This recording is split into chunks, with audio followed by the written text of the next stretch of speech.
Yeah. Okay, yes. Bernard is back. Good morning, good morning. Well, they say don't call you Mr. Coard. Good morning, Bernard. Right. Thank you. Thank you very much. Good morning to you.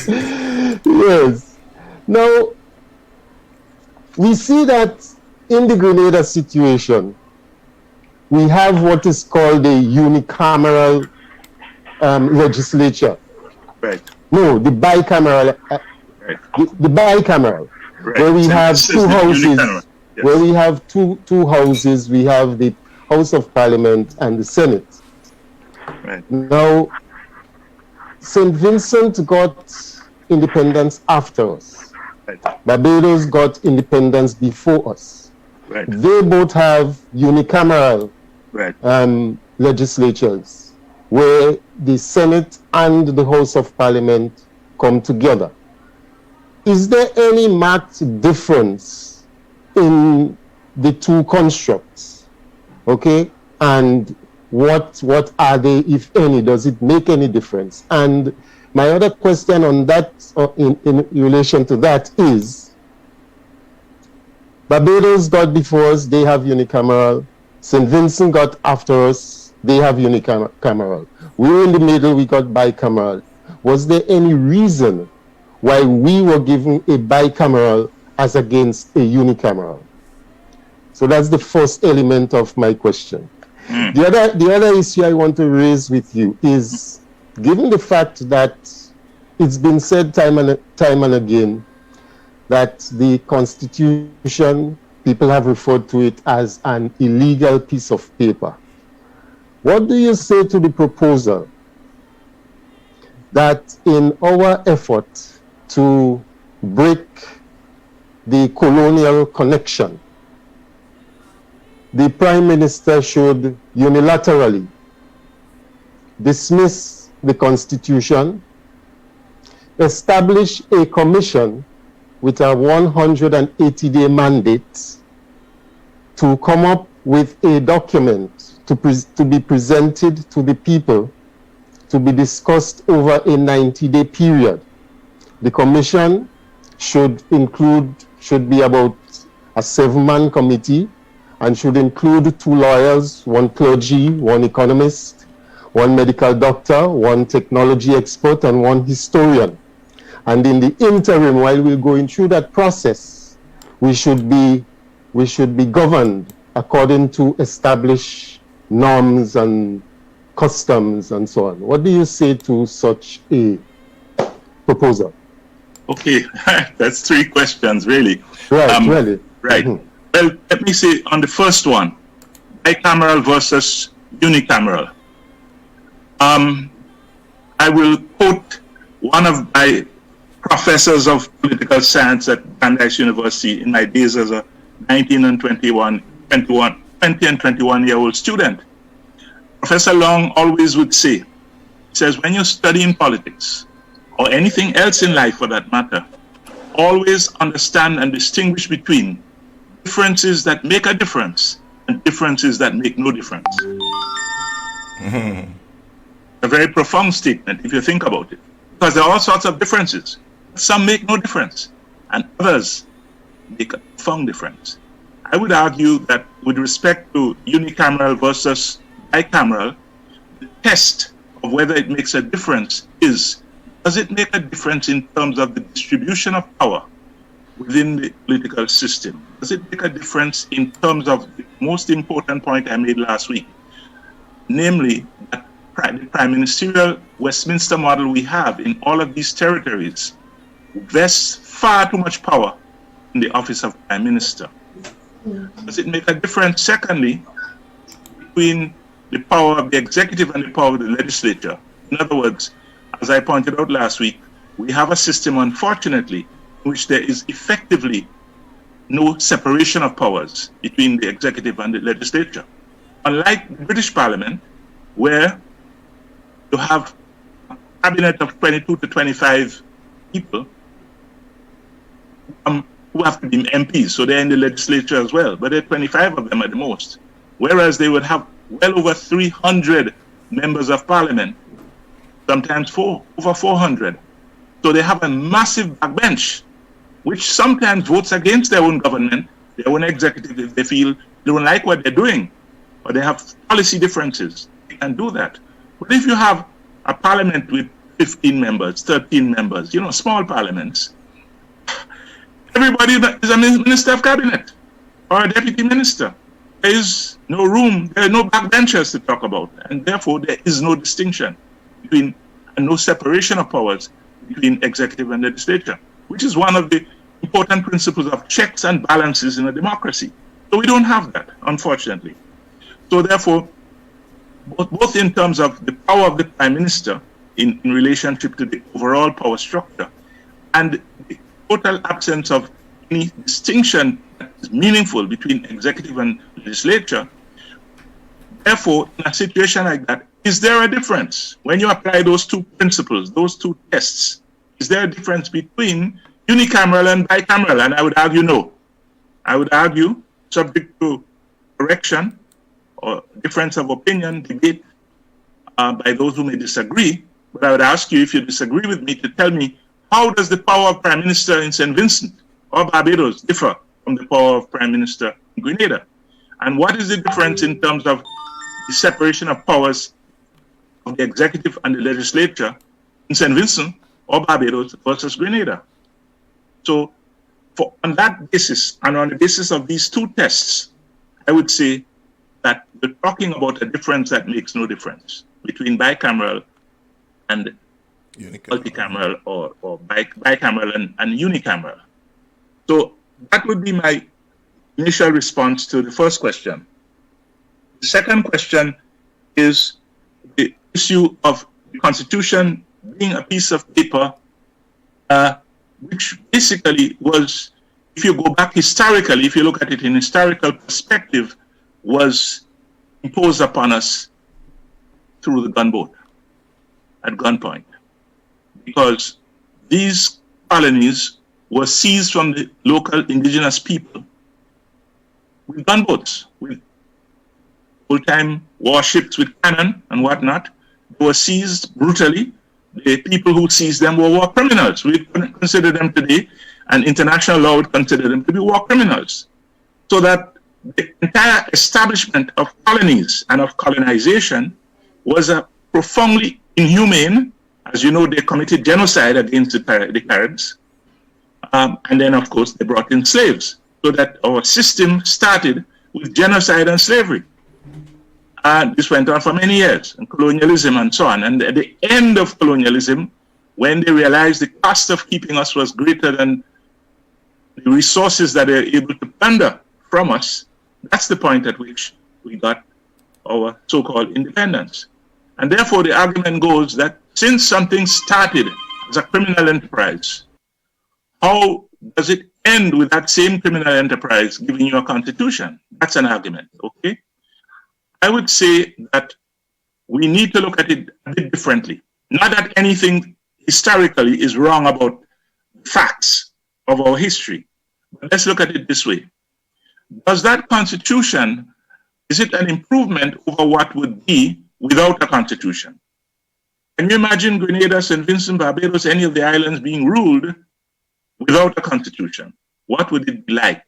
What would be happening with the government in power and the people? What would be the checks and balances in terms of the police and this and that and this, the courts and so on? So clearly, what we have, despite its particular historical lineage, is something which is better than the alternative, which would be the rule of the jungle.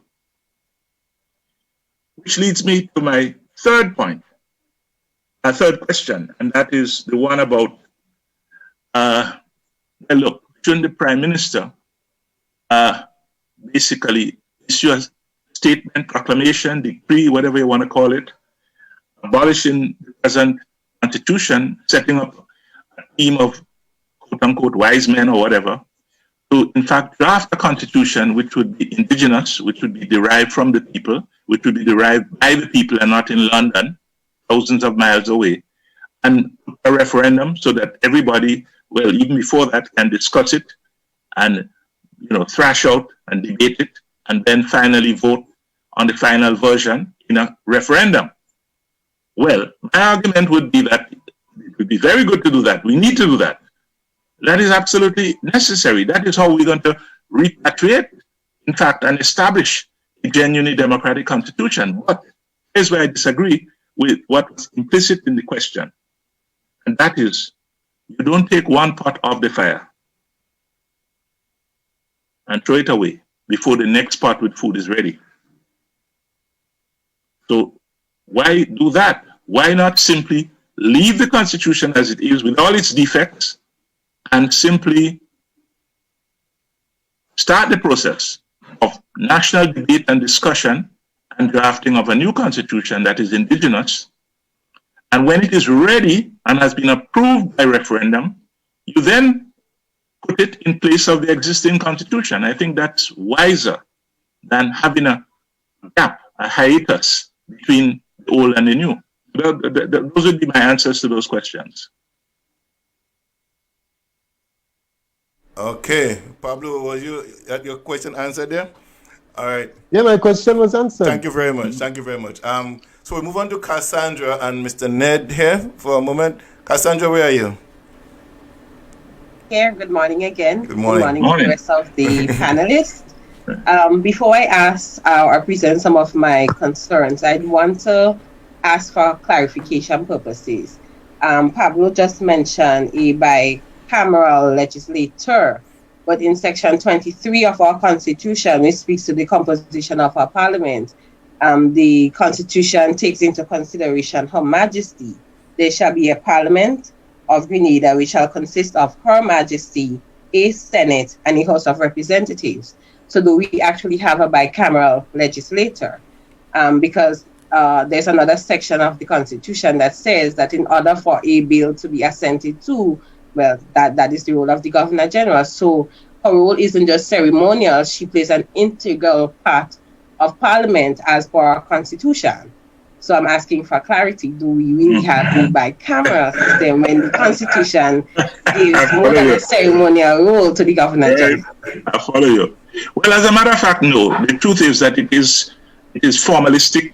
It's largely ceremonial, because once a law is passed by both houses of Parliament, the monarch or representative, the Governor General, has no choice but to sign it. The person can be dismissed from office by the Queen for failing to sign it once both houses of Parliament have duly passed it. So that in that sense, it is that that's not a case where in the Constitution it says that the Governor General, in his own discretion, may appoint a third person to the Civil Service Commission, for example. This is a case where it is obligatory for the Governor General to sign anything that is passed properly and duly passed by both houses. So that while technically what you have read is correct in terms of the wording of the Constitution, in practice people refer to it as bicameral because cameral in that context means chamber or house. And there are two houses in that context. Queen doesn't count as a house in that context, namely the House of Representatives and the Senate. You know, and it's the same in the British Parliament. It's really the House of Commons and in their case the Lords. So the Queen really, you know, is part of it only in a very symbolic sense, but in practice, it's bicameral means two houses or two chambers, and you know, in that context, one wouldn't refer to the monarch or the monarch's representative as a chamber. So in that sense, while what you have read is accurate, it's correct. That's why they call it bicameral, because it's really two chambers or two houses. And then that brings more confusion to my understanding of the role of the Governor General. I don't know if Dave can chime in regards to what section of the Constitution that speaks to the ascension of bills. Because if that particular bill is not in accordance with the provisions of the Constitution, the Governor General shall not assent to it. And the Constitution is clear about that. And last week I mentioned the phrase by our new Attorney General about the perceived constitutionality, the assumption of constitutionality of a law. I have an issue with that because the law must be in accordance with the provisions of the Constitution, or else it is therefore illegal and unconstitutional. So the Governor General's role is, yes, I understand that the bills have to go through both houses of Parliament, but when it gets to her, I tend to humbly disagree that she must sign it, because she's supposed to have some knowledge of the Constitution to know whether that bill is in accordance with the provisions of the Constitution before assenting to it. Okay, I hear your point. There was a time when I could literally quote the Constitution from my head, but I'm a little old now. I haven't done that for a while, so you'll have to forgive me. I don't have a copy in front of me. But, however, I can assure you that in all parliaments, any Governor General refuses to sign a law that has been duly passed and certified by the clerks of Parliament as having been duly passed will be sacked within days, and duly so, and correctly so, because the monarch has no discretion once the law has been passed by both houses. Where they do have discretion, either the monarch or the representative of the monarch, is with respect to where the Constitution says this must be done after consultation with the Prime Minister. The consultation is usually compulsory. You have to follow what the Prime Minister says, or in consultation with the opposition leader, or sometimes it says both the Prime Minister and the opposition leader. Once that consultation takes place, the Governor General must follow those instructions. And there are other clauses where it says the Governor General in his own or her own discretion. In those cases, it means exactly what it says. That is a rare case of the actual exercise of some discretion, actual discretion. So you have these different situations, scenarios there. One where it must be done. One where it must be done but only after consultation, as the Constitution calls for it, and one where there is genuine discretion. However, with respect to your wider point now, okay, the Governor General looks at the law, and in his or her opinion, this thing is clearly illegal. This thing is not illegal because it's law, but clearly unconstitutional.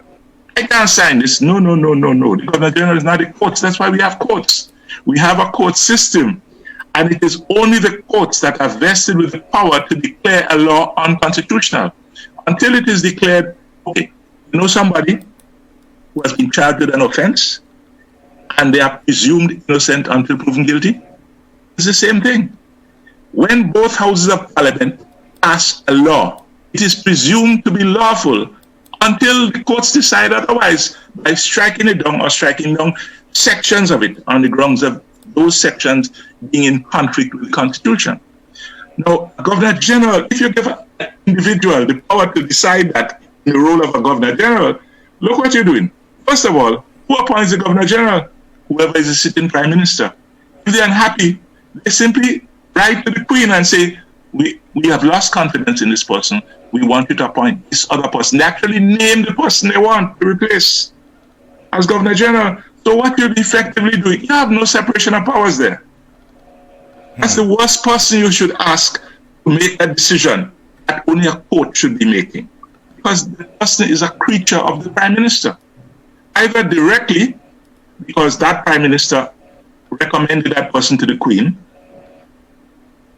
or the person knows that should they in fact defy the current Prime Minister, they will be soon getting a letter from the Queen removing them from office and appointing the next person that the new Prime Minister has decided is to become the Governor General. But that's the worst possible person to give that kind of power to. In any case, that's why you have courts. That's why you have a legislature and an executive. My problem with that is because there's no distinction between them in practice. In small countries with tiny parliaments, there is no distinction. There is no backbench to talk about. But in theory, there's the executive, there's the legislature, and there's the judiciary. And the judiciary is separate, certainly, from the other two. So that all questions of law and constitution are finally adjudicated by the courts. Right? And that is how you provide the check. But it does mean that when the law is passed, if it is vulgar and outrageous, then what you have to do is to file an immediate action, and ask the courts to hear it as a matter of priority. They have the discretion. If they feel that it's something of national importance, the courts can, in fact, have a hearing very quickly, But the fact of the matter is that it is only proper that a court decide what laws are. Let me tell you another reason why. You have elections.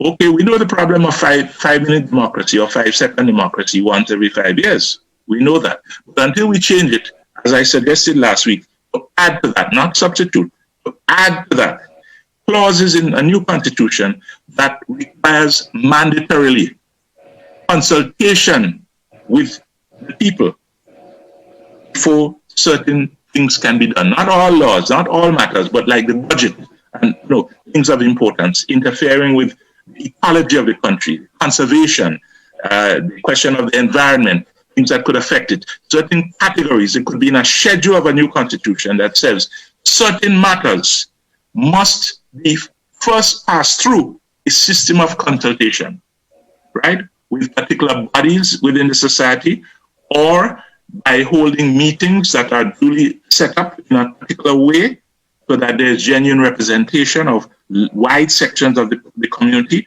to debate and discuss it before it can then be passed by Parliament after parliamentary debate. So I would say that would be an important provision, but we don't have it at the moment. And the fact of the matter is that what we have, therefore, is a system which, if there is to be rule of law, there has to be somebody who is the umpire for the match. And that is better placed in the courts than in a Governor General, even how the Governor General is appointed under the Constitution. So I hope I've been too long. And if I'm understanding correctly, therein lies a huge problem, because over the last few years, we have seen, in particular, respectfully, this administration blatantly disregard the Constitution of Grenada and paying particular attention to the Fiscal Responsibility Act, which is now enforced because we are under a state of emergency. And given that we are under a state of emergency, what the Act provides is for fiscal rules and regulations to be suspended. I have an issue with that because if one looks at some clauses within the Act, it's unconstitutional, because Chapter 5 of the Constitution clearly outlines how public financing and how the government should manage the finances of the state of Grenada. And the clauses within the Fiscal Responsibility Act begs to question whether or not they're constitutional. You're looking at the unrest with the public workers and other workers with the government of Grenada. And here you are, I'm hearing our government using the Public Debt Management Act and other legislations to justify the inability to pay the agreed upon 4%, but yet for all, and I don't know if as citizens we are aware of that, in December of last year, our government went to the Parliament of Grenada and I think is Clause 10 of the Fiscal Responsibility Act, activated that clause, which suspends all fiscal rules and responsibilities. But yes, they're saying, well, the fiscal rule and the space says we can't do it and we are not collecting enough revenue, which we understand. But when you look at certain clauses within the Act, we don't, as citizens, we don't have the resources to tap into the courts to get redress as relates to the constitutionality of the Act. And then my other concern is, as you said, there seems to be no separation of powers when it comes to who is within the court system and the judicial system. Over the years, while our government officials will not openly admit that, obviously, we have seen interference in the judicial system. So how do we as citizens, how are we assured that if we ask for redress within the court, is going to be addressed? And the other question is, do the people within the judicial system, are they aware of the contents of the Constitution? Because that is another issue. Well, you're not easy. You ask about 40 questions there. You're tough. And you read your clauses close and your laws. Let me start by saying this, that the extent to which there are any contradictions between fiscal responsibility or similar type of laws governing finances and the Constitution and the provisions of the Constitution regarding, for example, consolidated fund and how it can be set up, how it can be used, that all funds must be passed through it, etc., etc. That is a matter for the courts. I'll come to the other question about the questioning the independence of the courts. I'll come to that in a minute. But I'm just simply saying that within the constitutional architecture that we have, only the courts can decide that, so that there's only one way you can have any of the provisions of the acts you have described or act with various clauses described, declared unconstitutional is by a court. So one will have to take action. No, I don't buy this thing about we don't have the resources to take it to the court. Because unlike America or even England, where it can be very expensive to take matters to the court, and in America, that's why they developed decades ago a system, I think, applies both in civil and criminal matters, where you can go to attorneys, and not all will agree to that, but many do, where they have what they call a contingency fee. They will take your case, charge you nothing, but if they win for you, they take half the money, half the settlement you get. If you're lucky, they take 30%, but most of them will take 50%. So you have that. And I think within very recent years, even in the Caribbean, the contingency fee thing, which was considered unprofessional and unlawful, I think is now accepted. Even, I think the rules, the professional rules have been changed with respect to that, even in our part of the world. However, you have enough lawyers in Grenada that will take the case, charging little or nothing, So I don't think that is where the bottleneck is. The bottleneck is now, how will the court look at it? And yes, courts do have a tendency to be a little deferential towards government of the day. They tend to be a little deferential. Not always, and not fully so. Look, the CCJ just ruled against several members of parliament, cabinet ministers, including the Prime Minister of Dominica, in an election petition. Well, strictly speaking, it was not an election petition. It was actually something involving the elections. A claim that the governing party, many of its members, had in fact brought free drinks and food and live free entertainment at political meetings during the election campaign, and that would have influenced the voters. And so they took criminal prosecutions through the courts, the magistrate court, against them. This was thrown out at High Court, but the appeal court reversed that, and the CCJ upheld what the appeal court had done and struck down what the High Court had done. So that, in fact, the government and members of parliament on the governing side in Dominica are now up in arms about this. They say this is a terrible precedent that the CCJ struck. Now, that doesn't sound to me too much like a court at the highest level within the region being enthralled and subservient to the ruling party, right? And in fact, that same CCJ has ruled against the government of Belize on 3 occasions. So much so that the Prime Minister of Belize, about 3-4 years ago, I remember him making a statement saying that they still very much support the CCJ, and they stay with them and they encourage others to join it. And then he added with a smile, even though ruling has been against us for a number of years. So I think it's a bit more complex. I'm not saying they're not individual judges who, shall we say, are, let me put it delicately, are malleable, whether because of too much political deference or for whatever other reasons. But I think the court system as a whole has not done badly. There are exceptions. I agree with you. And in fact, one famous jurist in Britain, I can't remember, one of the big names, made a statement many years ago, and it was echoed by somebody of similar stature in the United States too. I forget which of them would have been the first to say it. And it goes something like this. The real test of judicial independence is when a court rules against the governing authorities, the powerful, whether they be the business class or the political elite or whoever is the most powerful forces in a society, rules against them, and secondly, rules against what is popular opinion. In other words, where most people in the country stand on an issue, whatever the issue is, and most people are fiercely for a particular position, and the courts rule in another direction, which means they will incur the opprobrium of the people, right? And when therefore in situations where it's unpopular or politically risky for a court to rule in a certain direction, but does it, that is the real test. That is the acid test. That's at the extreme now. How do they do when they're under incredible pressure, either from the ruling elites, which is more than just the political class, but also the business class, or the population as a whole. It could be the stand on abortion. It could be the stand, the issues that, can arouse great passion. And that's the ultimate test, okay? But generally speaking, I know that there are threats.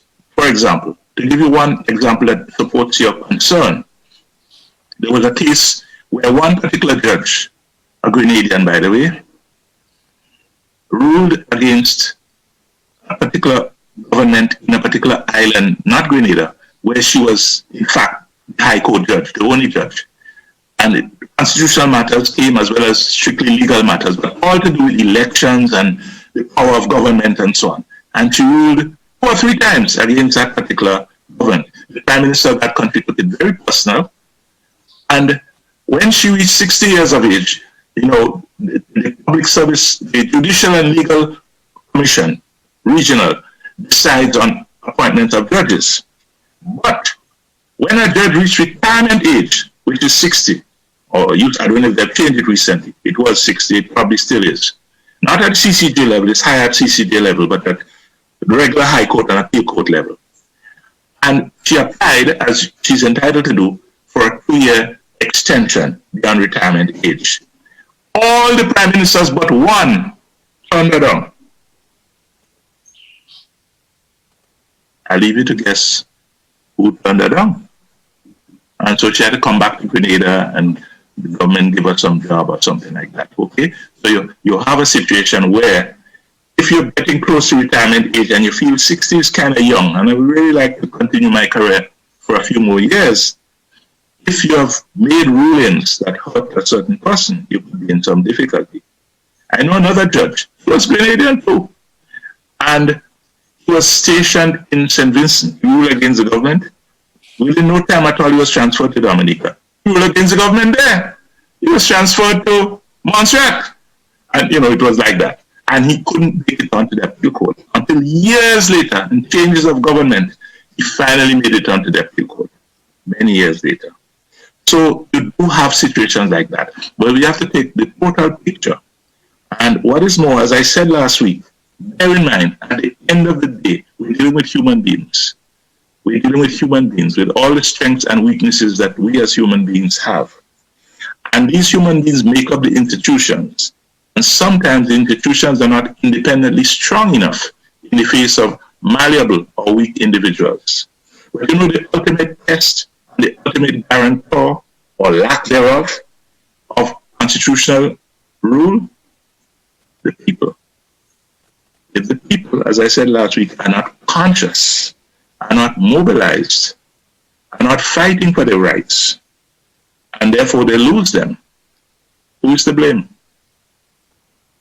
We could say this politician and that politician and this judge and that judge. But ultimately, the citizenry are the only real guarantors of any constitution.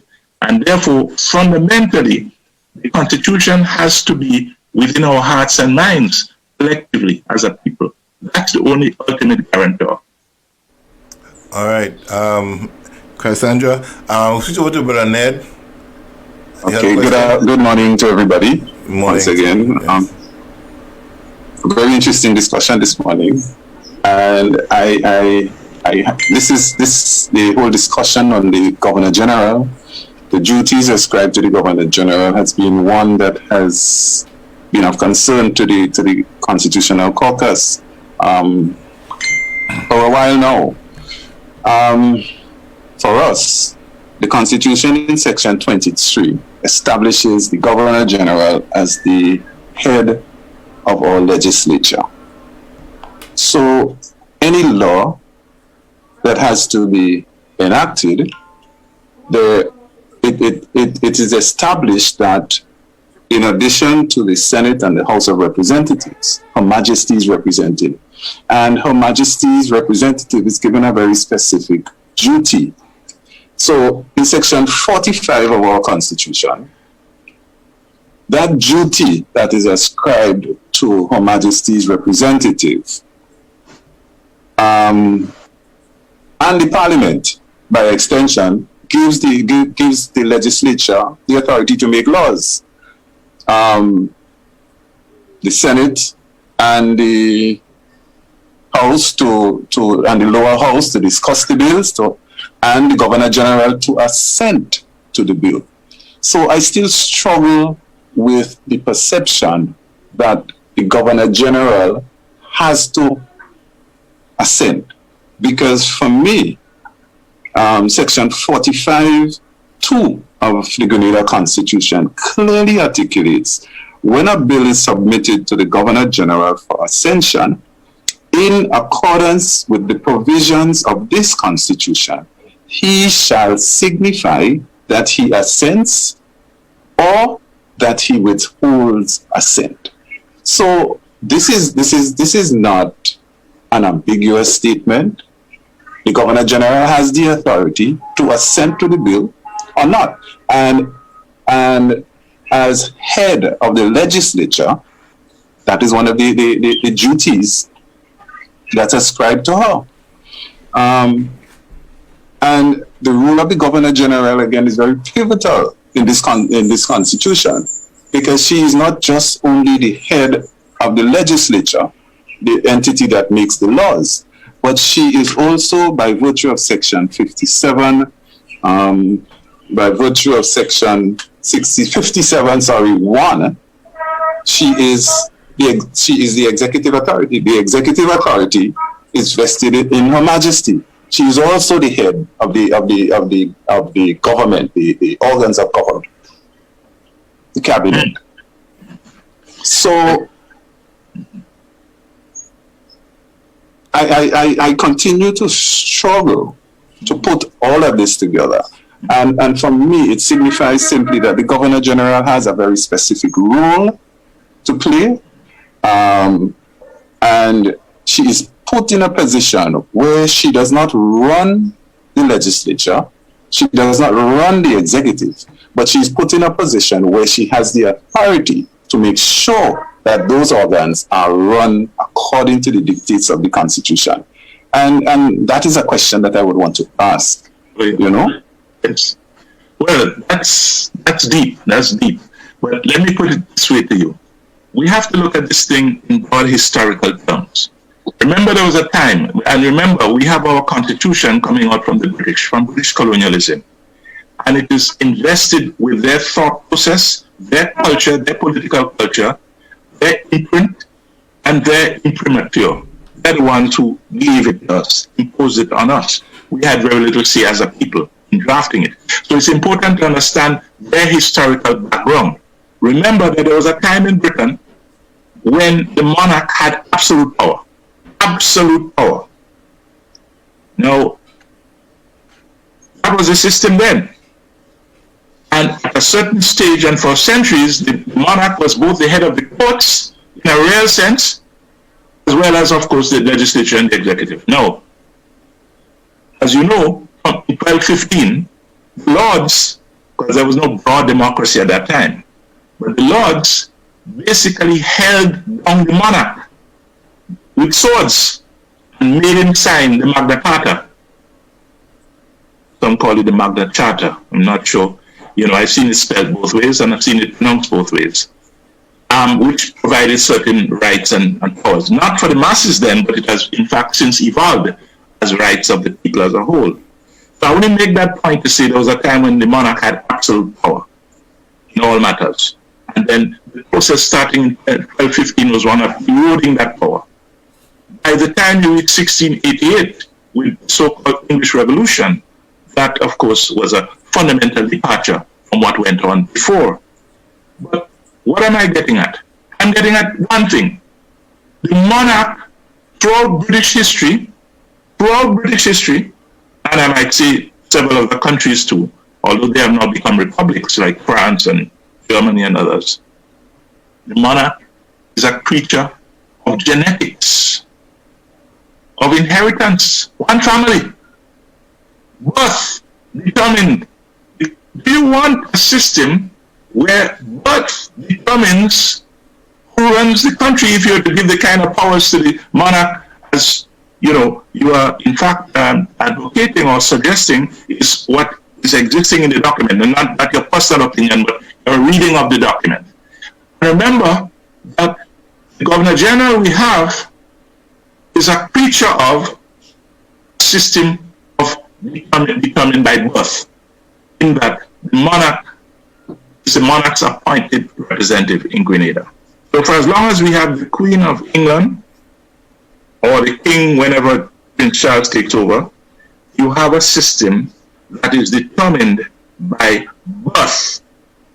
One family by birth. They have done nothing to get it. It's not like some countries that have an elected president, but rather birth, and birth alone has determined the head of your legislature, if you are to read the Constitution in a non-formalistic way.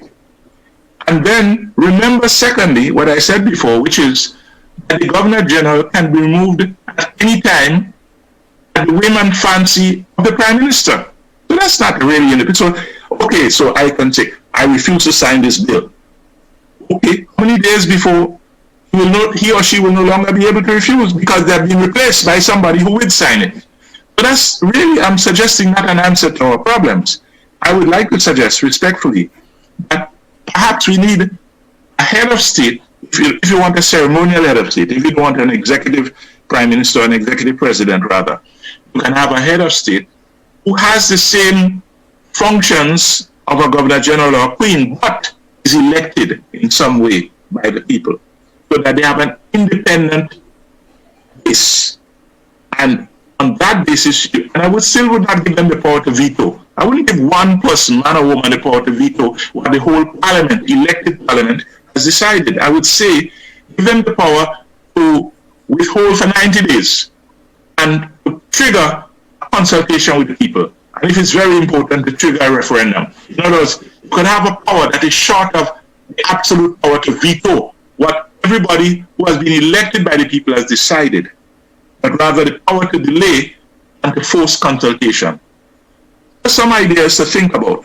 Well, for me, I don't look at it as a power to necessarily to veto, because if she is carrying out her duties or constitutional duties, then she has the duty to ensure that the bills are in fact done in accordance with the Constitution. Now, if it is, the section 40, section 45, section 40, 45 again, right? The bill must be submitted to the Governor General for assent, right, in accordance with the provisions of this Constitution of Grenada. Right.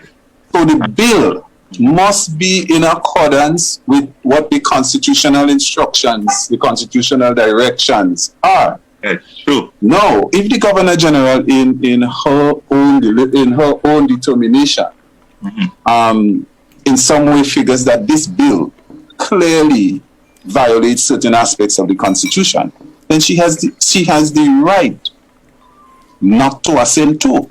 Veto might be a strong word. Let's agree to that. Here's the problem. It's the Prime Minister who effectively appoints the Governor General. So that's the problem. So hold on. Because our Constitution, is a system of checks and balances. All right? Now, when you remove layers of scrutiny, you leave the Constitution now vulnerable to abuse. So the Constitution gives the Governor General the authority to make certain decisions, and if she those decisions are not made, then the Constitution itself loses authority. And we keep saying that, okay, it is the people. The Constitution is a document, like any other document. And if the Constitution, it does not have feet, it can't get up, it can't walk. We, the people, who have agreed to these rules, and I'm saying so that we have in general, as a people, agreed to the principles that this Constitution was founded on. We have a belief in God, we have a belief in the rule of law, etc., etc. We think that we are all equal. and that our patrimony, the resources that we have, must be shared equally among us. Those are the founding principles of the Constitution, the basic beliefs. So when we start to isolate and we start to cherry pick issues out of the Constitution, and they don't look at the Constitution as an entire document, I think it becomes very vulnerable and open to the kind of abuses that we now see. But you see, I disagree with you about the checks and balances. There are very few checks and balances. That's the point. There are few, right? The courts are the closest we have to checks and balances in the system, because as I pointed out, there is really no check and balance between the legislature and the executive. The legislature is in practice a creature of the executive in terms of the real exercise of power, because there's no difference. There's no real difference between the legislature and the executive. Right? But that's again, almost every member of the legislature is a member of cabinet or a vice minister. So that's the first problem with checks and balances. I'm not talking about the Constitution does. I'm talking about what happens in practice under the Constitution. Okay. Secondly, also under the Constitution, the Governor General effectively is a creature of the Prime Minister. So we back to say this is a question of the power that the office of Prime Minister has within our distorted system of Westminster. As I explained the difference between how the executive and legislature relate in the Westminster model with 650 members of parliament versus Grenada with 15 or other islands with 13 and whatnot. So my point is that there are no checks and balances between Prime Minister, Governor General, legislature and executive. The only check and balance we have in practice is the courts. We don't have any other in practice. No, that's why I said to you, if we were to change the Constitution so that the head of state, even if you still call it Governor General or President, whatever you call it,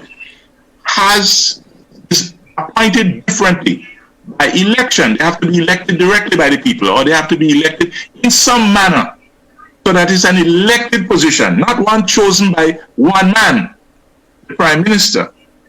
Elected, then that person would really have a greater possibility of, in fact, saying, well, no, I don't consent to this because I think this is unconstitutional. In other words, even if you have the right thing in the document makes no sense if you put somebody with the power to appoint someone who will not carry out what is in the document. That's the problem of the lack of checks and balances. So you read clauses of the Constitution without asking yourself, who is the power that appoints the people who are supposed to carry out these clauses? And you're back to the fact that there are no checks and balances. So the question now arises, if the Governor General fails to carry out her prescribed duties in the Constitution, what is the recourse? The only one is the Prime Minister. If they're doing what the Prime Minister wants, and it's only the Prime Minister who could fire them, don't you see what's going on there? There's no checks and balance, none. No, but again, our Constitution, Section 108 of our Constitution, right, speaks to questions which shall not be inquired into in a court of law. And one of them is if the Governor General has carried out her duties according to the Constitution and requires the advice of the Prime Minister, requires the advice of the Cabinet or anybody, that shall not be inquired into in a court. However, if the duties that she's supposed to prescribe she's supposed to carry out according to the Constitution, and she does not do it, nothing, according to what I'm reading here, nothing stops the court from inquiring into activities that would be unconstitutional. Right. So there are checks and balances. Hold on my sec. No, I don't agree with you at all. Let me tell you why. Okay. Because the Prime Minister, if he is unhappy with something that the Governor General has done, and he won't take it to court, because I agree with you, certain sections say it cannot be inquired into. He doesn't have to take it to court. He writes. No, but I'm not referring to the Prime Minister at all. I'm referring to John Public. It says here the court is a final appeal. Then that's not an argument, because as I say, Governor General, in effect, serves at the pleasure of the Prime Minister. That's the reality. That's the reality. That is why there's no check and balance. So what would be the political fallout? For instance, if a Governor General cites that a particular law affects the rights and privilege afforded the general population, and the Prime Minister fires that individual, what would be the public response? So there will be a political cost. Right, exactly. That is the point. The people level of consciousness and organization is the ultimate guarantor of whatever constitution you have, whatever the constitutional document you have, whatever its contents. Ultimately, only the people, their collective wisdom, their collective consciousness, their collective level of organization or lack thereof, it will determine the issue. Nothing else. Nothing writing in the document. It depends ultimately on the people. Absolutely. That's my whole point. And herein lies that encapsulates the focus of the Constitutional Caucus, because we are of the opinion that our Grenada Constitution, and we accept whatever our history is, but for the purposes of going forward, we say we would ask the question: what do we not agree with in this Constitution? And if we agree to the foundation principles, then why can't we go ahead and do whatever amendments, adjustments we want to do as we go along? Yes. So this Constitution, it has been hidden from us. And because as a population, we don't understand our rights, our freedoms, those rights, those freedoms are now being disrespected totally. And we don't even know what is sad about it is that we do not know that we are in fact being disrespected when our constitutional rights are being trampled on. And I mean, it's been done in mass. The constitutional right to a pension, for instance, that's being trampled in Grenada as we speak. Now, and those are the constitutional provisions that have been afforded the Grenadian people. So clearly, there is, I'm happy that this conversation is taking place, and I want us to look at it as a discussion. Because ultimately, we want to agree on things that would serve us better in the future. And that's the whole perspective. That's the whole rationale behind these engagements, that we must come to accept that if we have agreed on these rules, and by and large we have, the Grenada Constitution has been brought to the people on 2 occasions for referenda, for change. There were sweeping changes included in the Grenada Constitution. It's very, very deep, with a lot of consequences, changes that were advised on. And the Grenadian public said to them, no, let's leave the Constitution as is.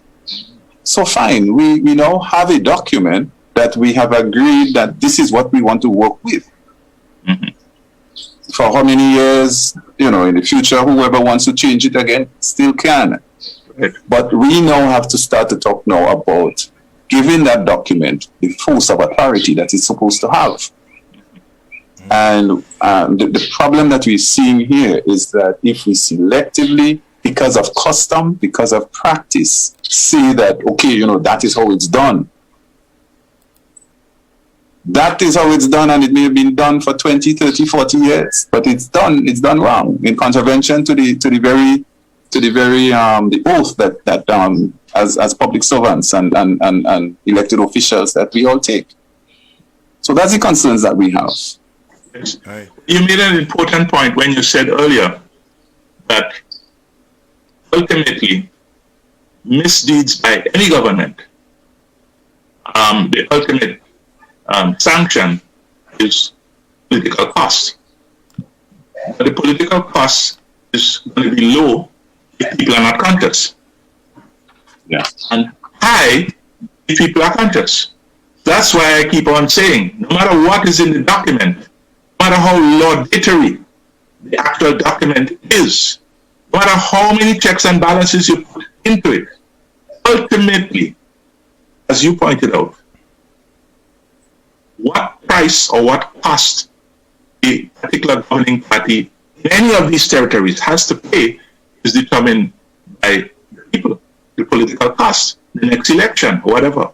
So that ultimately, what restrains governments from going too far and ought to restrain them from going far at all is public consciousness, public arousal, public organization, and the public willing to, in fact, take sanctions in the form of ballot box. We are presently under a state of emergency that, according to this constitution, should have been proclaimed. Right. The Governor General by proclamation. We have not seen the Governor General in months. In months. So it brings again to the fore checks and balances. The state of emergency is supposed to be declared according to Section 17 of the Constitution. It's a very clear direction. And if it's not done that way, is it a state of emergency? And are the actions now? Challenge it in the courts. That's the way to deal with that. You challenge it in the courts. How else can you do it? By the way, let me give you an example. In the Gary period, 1974 to be precise, January, February, March 1974, with 25,000 people in the streets chanting, "G.O. go, Gary must go." Remember those days? Or you want to lie? Yeah, I was one of them, yeah. I remember that. No, man, you were a teenager, man. You joking making. All right. But now, remember. But I also sang, "We'll never let our leader fall." Eh? Right, no matter. That's fair enough. No, that's fair enough. That is your political right. Here's my point. At a certain stage, Dame Hilda Bino, the Governor General then, decided she could take no more of what Gary was doing. And in fact, she came out with a public statement that did not attack him, but which objectively sided with the people. And guess what? Within days, she was on a plane back to Trinidad. Right. And Gary appointed a new person, right? What's his name? He was a big plantation owner, estate owner. Leo DeGale? Was Leo DeGale? Leo DeGale, right? Oh, yeah. Who was one of the political foes of Gary back in 51. But anyhow, the point is that that's the fate of Governor General, who has reached a point where they can't take any more of what whoever is the Prime Minister is doing. That's the fate. She would have been told. She would have written a letter to the Queen asking her removal and putting Leo DeGale. And it was done very quickly. Within days of her making a statement on the radio, she was on the plane back to Trinidad. That's why I'm saying, ultimately, you're right.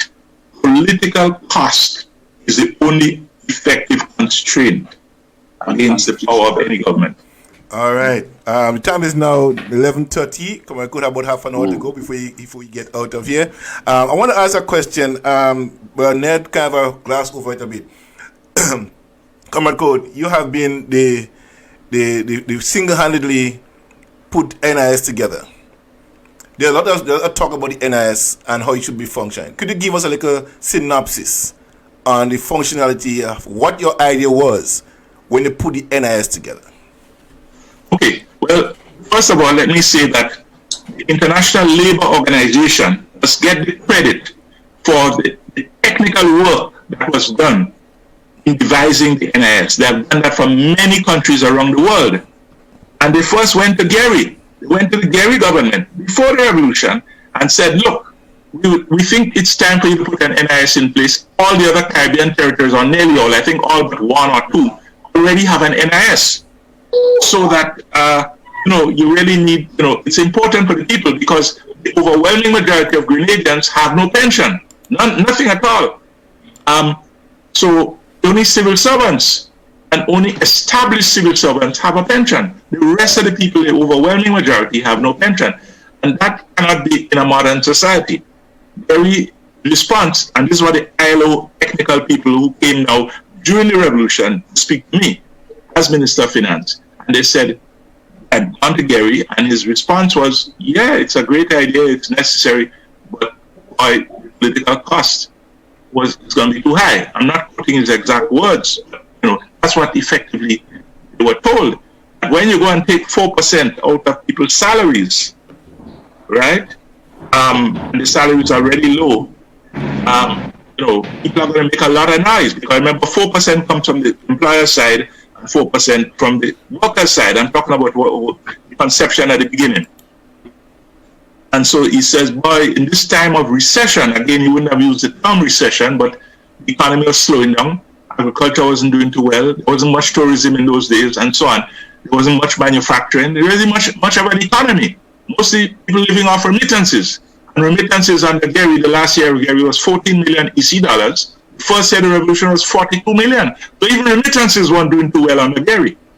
And so he said, boy, politically, I'll be in trouble if I take 4% out of people's salaries. So that is what, of course, meant that it was never set up under Gary. I thought I should give you that background. First of all, that the technical work, not all of it, but the heart and soul, the core of it, had been done by the International Labour Organization with experience doing this around the world. Secondly, that the Gary government, for reasons of their assessment of the state of the economy at that time, and the fact that it would be politically very unpopular to take 4% out of very low salaries, decided not to implement an NIS. So then they come to us, and we look at it, we examined it. And my position was, supported by the entire cabinet, was, listen, we have to start getting the economy moving, and as soon as we can do that, we implement it. First year, second year, our average growth was 3% of GDP every year. 3% of GDP every year. I'm talking about real growth. Wages went up in the first year by 17% in money terms. But after you take inflation out of it, which was 10% inflation in that year, workers got on average 7% real income increase. In other words, income that could buy more things, more in the basket of goods. The second year, it was 3%. The third year, it was 4%, and so on. So there was growth. And then secondly, because employment went down from 49% down to 12% ultimately, it meant that more people, there were more individuals in each household earning income. 700 people working at the airport project. X number of people working on Eastern Main Road Phase 1, farm roads, feeder roads, this, that, the other. In other words, because of the increase in employment, it meant that where before you had one person in a household earning an income, you now had 2 and 3 people in the household earning an income. So in a situation where there's a lot more household income, in addition to more real income for each worker, now you could talk about taking 4% out, because you're taking 4% out of a bigger pie.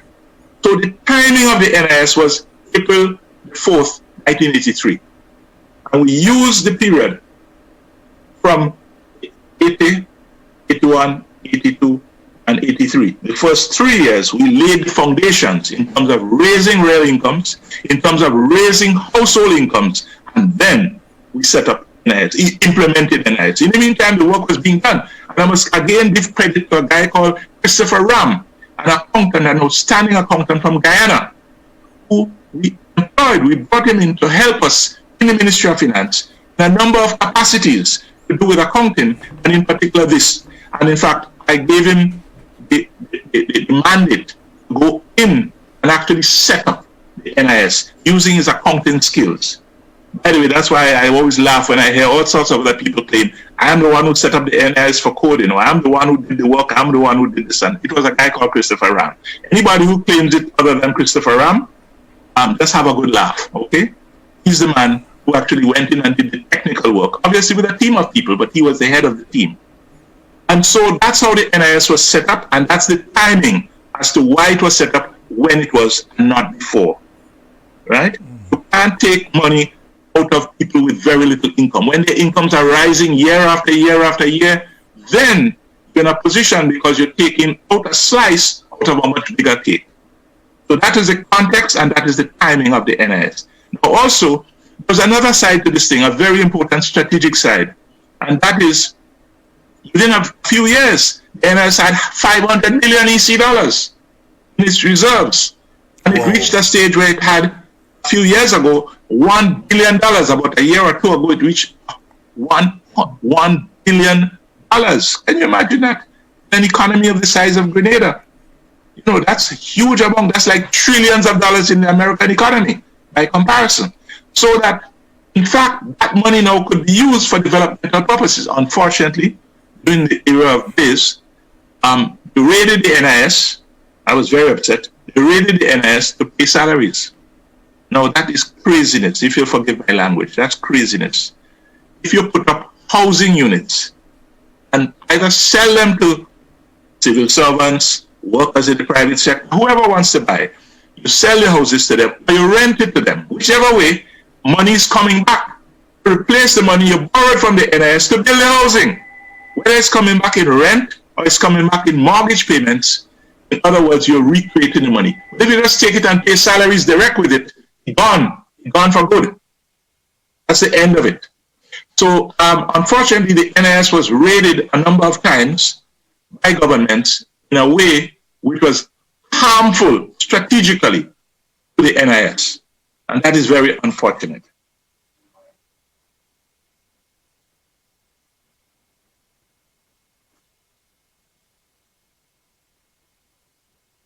Another question for you. Somebody just calling in here from England. Sure. My next question to you is then, given the present situation in Grenada as it is to teachers and the union and stuff like that, how do you see the NIS playing a better role and government control and distribution of wealth in terms of the retirement packages for retirees? Right. This is a very important question. Remember when the NIS was set up, we were faced with difficulty.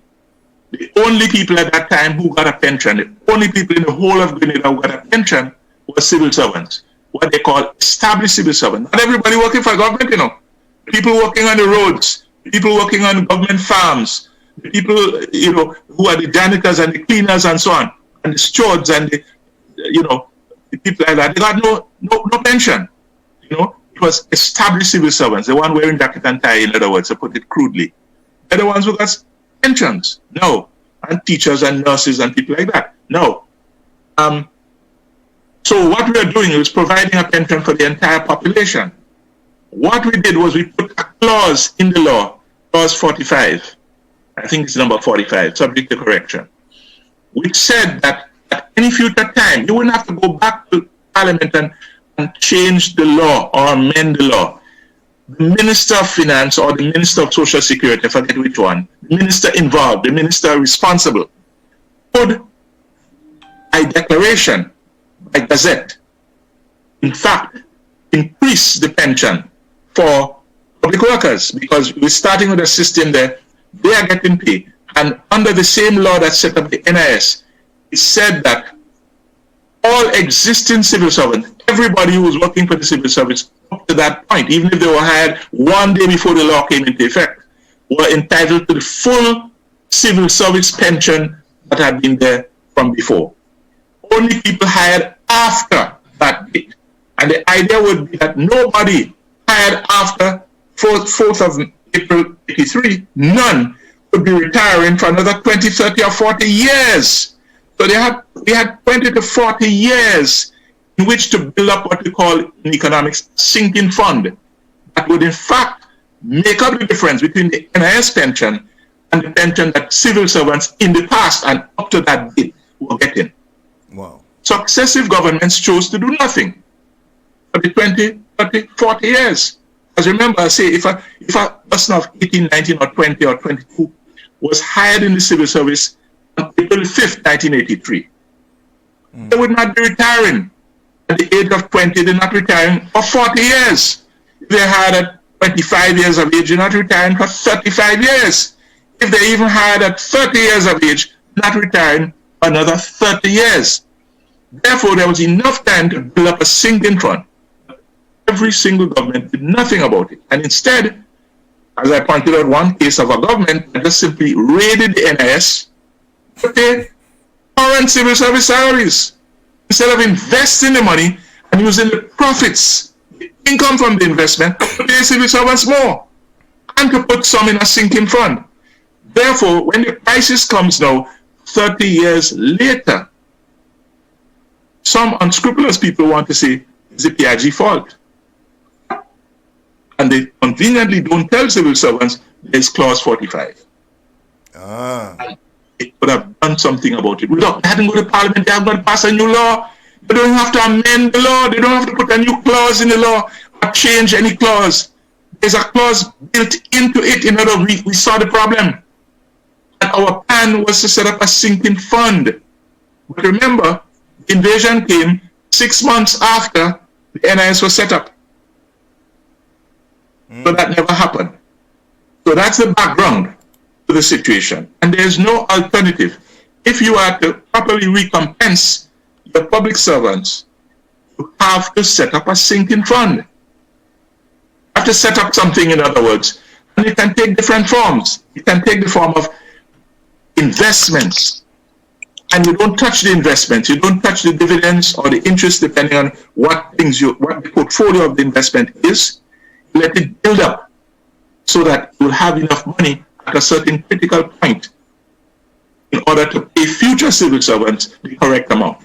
So you may have to take out of the budget, the existing budget, in the meantime, but you're setting it up so that so many years down the line, you no longer have to take out of the current budget. You'll have a sinking fund that will provide money. It's a question of proper financing planning. Wow. Now, so given that information that we have now, what should the people of Grenada now expect, or what they should be, what course of action should they take now to ensure that this is implemented? Well, you're asking me a very English question there, because you're not asking me a constitutional question. You're not asking me an economics question, which is really my field. I'm not too strong in this constitutional business. Yeah. But you're asking me a question that is fundamentally political, which I'm staying out of. Okay. Don't have to answer that. Don't answer that one. Don't answer that one. Right? Before you be charged. I've given you the technical answer. I've given you the financial answer to how it can be financed. But I don't want to give you a political answer. Yes. You'll do it next time. Now I'm going to the next question, because I know you have to go in 50 minutes. You have to go. I know we spoke about your involvement in politics. For the interest of those listening now who don't know who Coard is, how does Coard get involved in politics? How you get involved, becoming an economist? Why you want to become an economist? Why and how the youth movement started and where it started from, and how the political party map started. Okay, I follow you. Now, I must tell you first of all that volume 3 of my memoirs, called Sky Red, The Tale of Two Revolutions, deals with that. I have chapters dealing with the question of how I chose to become an economist, and why my passion throughout my life since 8-9 years of age has been economics, and what got me into revolutionary politics as a result of that. Right. And fundamentally, my mother, we lived on Scott Street back in the first 10 years of my life, which means that I was living less than 300 yards away from the market square. And my mother went every Saturday morning, at 5:45 in the morning, she would walk from our house on Scott Street opposite Dr. Ross' office. I think Bain and Sons has a sports place there, or they used to. Yes. Right? Yes. We lived in the house opposite there, what family planning used to use for many years. So that's where we live. So you can imagine you just walk up the rest of Scott Street, by where the policeman used to signal, turn left on the top part of Lucas Street, or now called H.A. Blaze Street, and down Market Hill, and you're in the Market Square. And my mom would buy vegetables, provisions, and then we'd go over to the fish market and the meat market on Esplanade and buy fish and meat, and then go home. You get frozen. You're frozen. What happened here? What is frozen? I think internet probably dropped for a bit there. Okay. I'll just take a song in the meantime. Okay.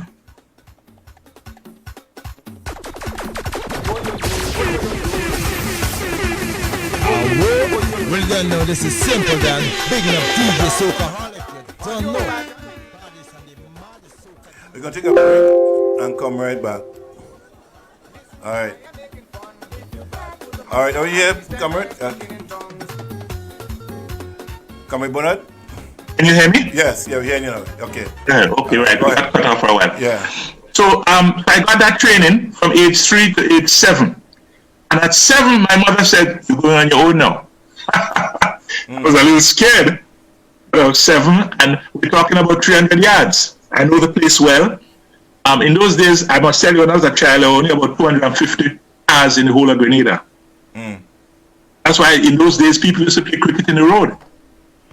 Play cricket in the road. And then when a car comes in, or a truck or a bus, you move to the side with your wicket. You know, the vehicle pass and you go back to playing your cricket in the middle of the road. You can't do that now. You know, the point is that I went to buy. My mother trained me. She told me how to negotiate, how to bargain, get the best price and the best fruit. By the way, I used the tactic she taught me in negotiation, to negotiate with Holiday Inn, to negotiate with Continental Telephone, to negotiate with CDC over the electricity company, to negotiate with the oil companies, to negotiate with the banks, Canadian Imperial Bank of Commerce and Royal Bank of techniques my mother taught me to negotiate. I was able to use many years later to negotiate with all the big multinationals, to negotiate with the IMF and the World Bank and so on. So that's why I always say my first economics training, my first economics professor was my mother. And I might also say that is true for most people, whether they realize it or not. There are no better professors of economics in the Caribbean than mothers, because their capacity to stretch a dollar would make politicians look like jokers. Think about it. Right? Mothers of poor people know how to stretch a dollar the way no Minister of Finance could compete with. Anyhow, can you hear me? Yeah, I'm hearing you. You're hearing you. You hear me? Okay. Yeah. So now, as a result of that, I learned, without knowing the terminology, I learned about inflation. The fact that as the year progressed, the stock of money I've sent to buy all the household goods was buying less and less. I learned about the principle of price elasticity of demand. I mean, I learned that when I do A-level economics. But I knew what it meant without knowing the term. Namely, when mango plentiful, price fall. When mango scarce, price high. When price high, people buy less. When price low, you buy more. Well, that's price elasticity of demand. Big term that them economists come to blind people with that. When everybody know what that means. We just don't know the terminology. And so I learned a whole lot of practical applied economics, thanks to my mother, long. So that is what gave me I say, wow, I love this discipline. I wasn't interested like so many youth of those days. But if I could only get a scholarship, I want to be a doctor. I want to be a lawyer. I want to be an engineer. My passion, because of that early upbringing, was economics. So that's the background to that. Added to that, I used to spend time with my mother's mother, my grandmother up in Bellevue, on the west coast, between Gov and Victoria up in the mountains. And I told you before that up there, you had no running water, no electricity.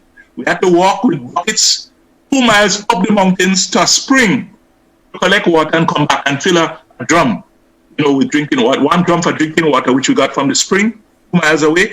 And the other sections of the house, the ends of the house now, you have the drain pipe and so on the roof. And you fill them now with ordinary water from rainwater for washing clothes, washing dishes, bathing, and so on. So that was the system. 3 drums for those type of things. 1 drum exclusively filled with spring water for drinking and cooking purposes. Now, Wow. that was the living. That was the conditions. You know what I'm talking about, right? So, things hard. And my grandmother lived in 1 bedroom. Let me tell you, the house was so small. It was a wooden house that she built from wood on her land. She had about 3 acres. And when Hurricane Janet came in 55, and I'm not exaggerating, the Janet house that she got was slightly bigger than the house she had before Janet. I should tell you, if you know anything about the size of a Janet house, you'll understand how small my grandmother's house was. Made of wood, 1 bedroom, and one living room, and then you have an outside toilet in one direction, far away from the house, and in the opposite direction, the outside kitchen, right? And you have 3 big stone and a coal pot, right? And you cook with wood and coals. And my grandmother made coals. She sold coals as part of making her living, along with selling goat milk and cow milk. I learned to milk cow and goat, I do all of that. Right. Some people think because I've been to university, I some kind of a, and I went through all of that, right? I know how to use cutlass, I know how to use fork and spade, and things like that. Yeah, I know how to use that thing. Right. So the point is that... John, I have to just object a little bit here because for years I've been battling on Facebook that you came from the elite. I didn't know the elite. I like that. And for people like me, kind of know a little bit about the history. Right. This is my grandmother had one bed. Yes. My grandmother had one bed in her bedroom. She and her husband, her second husband, because her first husband died young. Uncle William, as we call him. And so they lived in one bedroom, a tiny bedroom. The bed took up almost the whole room. And then there's a living room, and all of us grandchildren, 12 of us, we slept on the floor on Crocker's bag. Right? We had no bed, we had no furniture. I mean, talking real poverty. And here the joke. This is what really caught my eye. When I went visiting with my cousins, my first cousins, who lived in the country, in Guelph and Victoria, they all lived. I was the only one coming from St. George's. When we went visiting their friends, their school friends, their neighbors and so on, they were living in worse conditions than my grandmother. My grandmother was like a princess, a queen. In other words, her living conditions were great. Can you imagine? That really got me. So years later, when I'm an academic now, and I'm reading the Moyni report, the Moyni Commission report, and these fancy reports done by, the foreign British people and by academics from the region and so on, and they talk about how people roof leaking and everybody in the house getting wet and the floorboards rotten and falling apart and blah, blah, blah, and how much 16 children in one, and parents, 14 parents and 2 parents and 14 children in one little house. And I say, well, they're putting that in book now. I know that. Right. I experienced that. I saw the poverty. So that my grandmother was living high off the hog with her coal pot and her 3 big stone. And no drink, no running water, no electricity, 2 miles up the road, the mountain to get water to drink. So that really made me realize the extreme poverty of the country. I used to discuss it with my mother and father all the time. I remember my mother grew up in those conditions. And all my aunts and my uncles and cousins. So therefore, I had a passion for economics. And my thing was, therefore, my goal in life is how can I contribute to transforming the economic and social conditions of the vast majority of Grenadians. And it is at a certain point, not right away, but at a certain point I realized, if you just come as an economist and you're writing reports, you know what's happening with them? They file them somewhere. Politicians file it somewhere. And they get dust on it, and nothing gets done. So that is what led me to say, I have to become politically active. And that is why from the beginning, all that I did, all the speeches, everything, I was always asked to handle the thing about agriculture, agro-industries, fisheries. My job in speaking and NGM meetings with the public was always to deal with the economics side of things. The economic section of the manifesto, I wrote that section. Right? But that was my portfolio, so to speak. Right? When we had the People's Alliance in the parliament, I was selected by the opposition to be the spokesperson on finance in the parliament, based in Gary. Right? So that's my background, that's my passion. Right. And that's the background, and that's the reason, my motivation for politics. To be honest, I don't like politics, and every opportunity I got not to speak on the platform, I used to take. I avoided it. Them fellas used to press me, Maurice and all them, you have to speak like March 13. And the compromise was I would be the MC. I would introduce Maurice. We don't want to make no speech. Right. Don't like that. That's not my thing. Right. So one of the next question, we talk about the map and the formation of the New Drill movement. Just for a bit. Right. How did you, in our previous conversation, you said that you had the first youth organization was formed in River Sally, St. Patrick's. Right. And by the way, Inspector is saying hello to you this morning. Our Inspector Calypsonia. Ah, right. Yeah. My greetings. Yeah. So, and the backdrop you said around that time you had 15 youth organizations throughout the country. 16, yes. What happened, it didn't start off that way. Yeah. What happened was Movement for Assemblies of the People, or MAP, was formed, and we would go to different communities, different villages, and speak to the youths on the block and different places and say, well, we want to come up next Sunday or 2 Sundays from now and hold an all-day session and so on. So we do that kind of informal mobilization. Okay? Everything was very informal in those days. And so we go. So the first one I recall, subject to correction by people who know better, but the first one I recall was in River Sally. I can remember it very well. I can remember the building it took place. I can remember everything about it because it really stuck with me. Because it was the first. And we had a lot of youths there, quite a lot of youths there. And so it was an all-day thing. We made presentations, different ones of us, some on the constitutional issues, the political issues, me, of course, dealing with agriculture, agro-industries, that kind of thing, and so on. So we split it up, different ones of us, and we made presentations. Then we broke into groups. In other words, I think there must have been about 60, 70 people in all there, youths. And so we broke into groups of maybe 10 or 15 each. Again, I can't remember the exact amount, but we broke into groups. And different ones of us in the leadership would go into the groups to answer all the questions and all the queries and hear all the comments and suggestions and write down what people were suggesting, what the youths were saying, and so on. So that was done for a few hours. We'd have a break for lunch, and then we come back again, and then we'd have a what they call a plenary, where we all come back together as one group, and reports would be made from the different groups, and so on. What were the suggestions that were made, the comments that were made, and so on. And that was the format. We were very informal. We never held election, like, let's say, River Sally, we elect a chairman and a treasurer and a secretary of the River Sally youth group, or the group in Dutch Grove, or the group in Grandmore, or whatever. We didn't do that. We just had these groups, and we would go around at different Sundays and have all these sessions with them. So it was very informal, very ad hoc, and people were very enthusiastic and very participatory. We didn't have formal structures at that time. Right. That's the background. Okay. Next question. I know we run out of time real quick here. So fast forward, 2 things. 74, March 73, the formation of MAP Jewel movement. How did that came about? Right. A lot of people question that right now. Now, first of all, Jewel was formed before MAP. MAP was formed in September 72. Jewel was formed in March of same 72. Because Jewel was formed 6 months before MAP. Okay. And Jewel was based in St. David's, Joint Endeavor for the Welfare, Liberation, and Education of the People.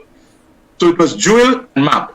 And 1 year after Jewel was formed, which would be 6 months after MAP was formed, they decided to have a joint Congress, also in St. David's, on March the 11th, 1973. And there they merged into one organization, which they called the New Jewel. Now, and the newspaper which Jewel alone had, that started, called The Jewel, became the New Jewel. The newspaper changed its name as well at the same time. Now, the thing is that what was happening is that for a few months before they were formed, they were united, they were working together. Right. For example, Lord Brownlow, the trial of Lord Brownlow, the man who put up a fence and a gate to stop people using the beach in St. David's, in St. David's? Yes. Yeah. Right? And we organized people, massive numbers of people from the area, and we held a people's trial, right? Elected a judge, elected a prosecutor, elected a defense counsel. We tried this Englishman from the House of Lords who decided he's going to stop people who have a right away to use the beach for over 100 years. He's going to stop them by putting up a fence. And the ruling of this people's court, as we call it, was we declared him persona non grata, which means he's not ever permitted to enter Grenada again. And second, we ordered the immediate destruction of this fence, the gate that he had put up to stop the people. So that was what happened. That was done jointly by Jewel and MAP, because it was not until a month after that that the New Jewel was formed. So we were already functioning to a large extent, increasingly. And there were people who were in both Jewel and MAP. There were people who were members of both executives.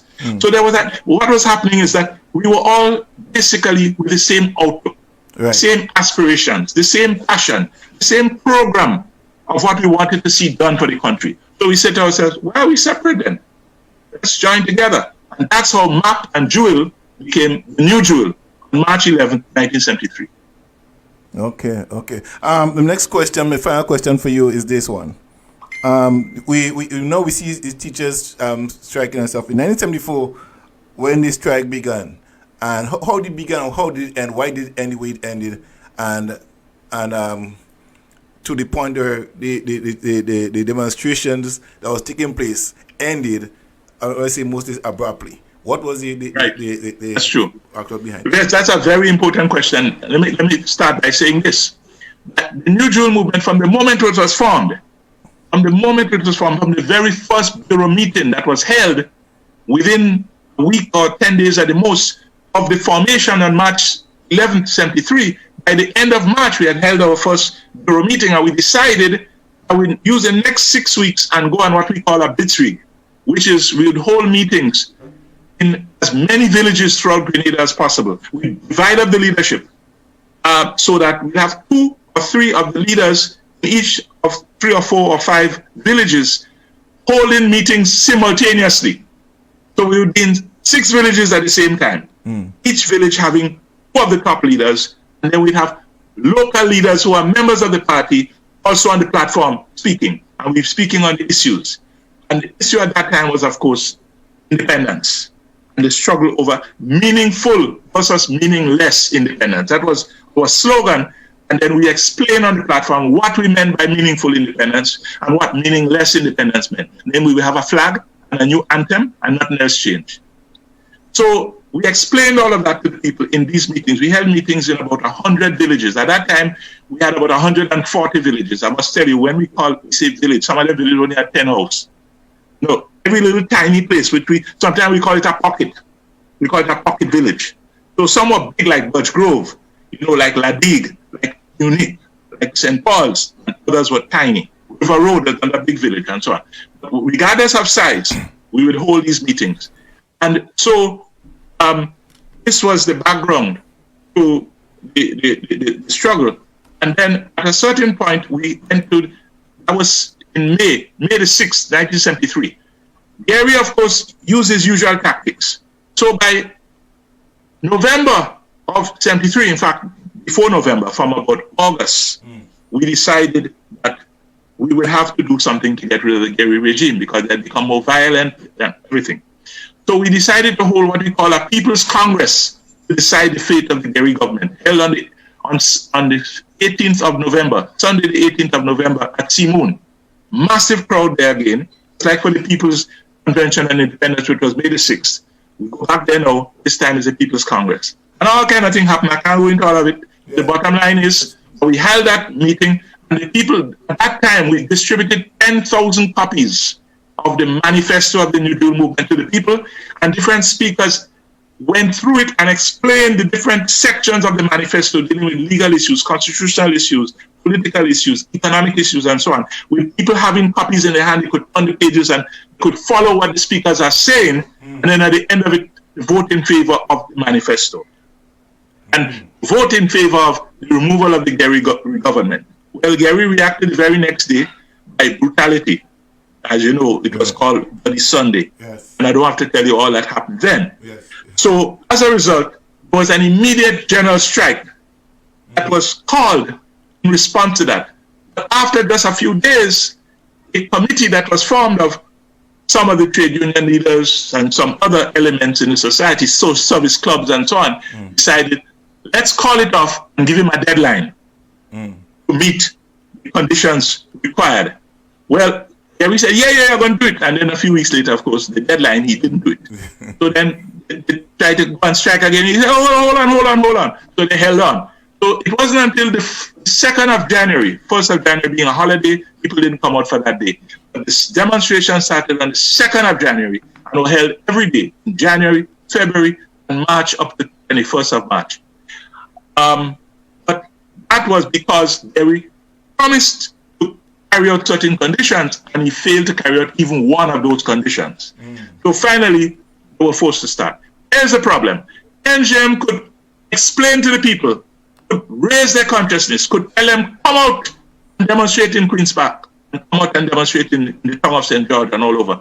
But the trade union leaders, Eric Clare, Curtis Church, and so on, they control the working class. They control electricity, telephone, ports, and so on. So therefore, the general strike could only last as long as they would permit it to last.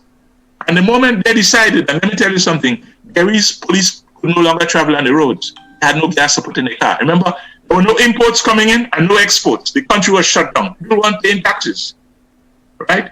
The country was shut down. Nobody was working. You have police having to walk, secret police having to walk. And most important, secret police and Mongoose gang couldn't get paid because there was no money in the treasury. And nobody was paying taxes. There was no taxes collected by the ports because nothing was coming in. All ships had stopped coming because the other unions in the other parts of the world joined in the boycott so that they weren't sending any ships. And in any case, they wouldn't be offloaded in Grenada. So there was a total shutdown. 1 inch before Gary would have fallen from power because he could not rule anymore. The trade union leaders decided to call it off. And they made a deal with Gary because the last thing they wanted was the NGM in power. And so they made a deal.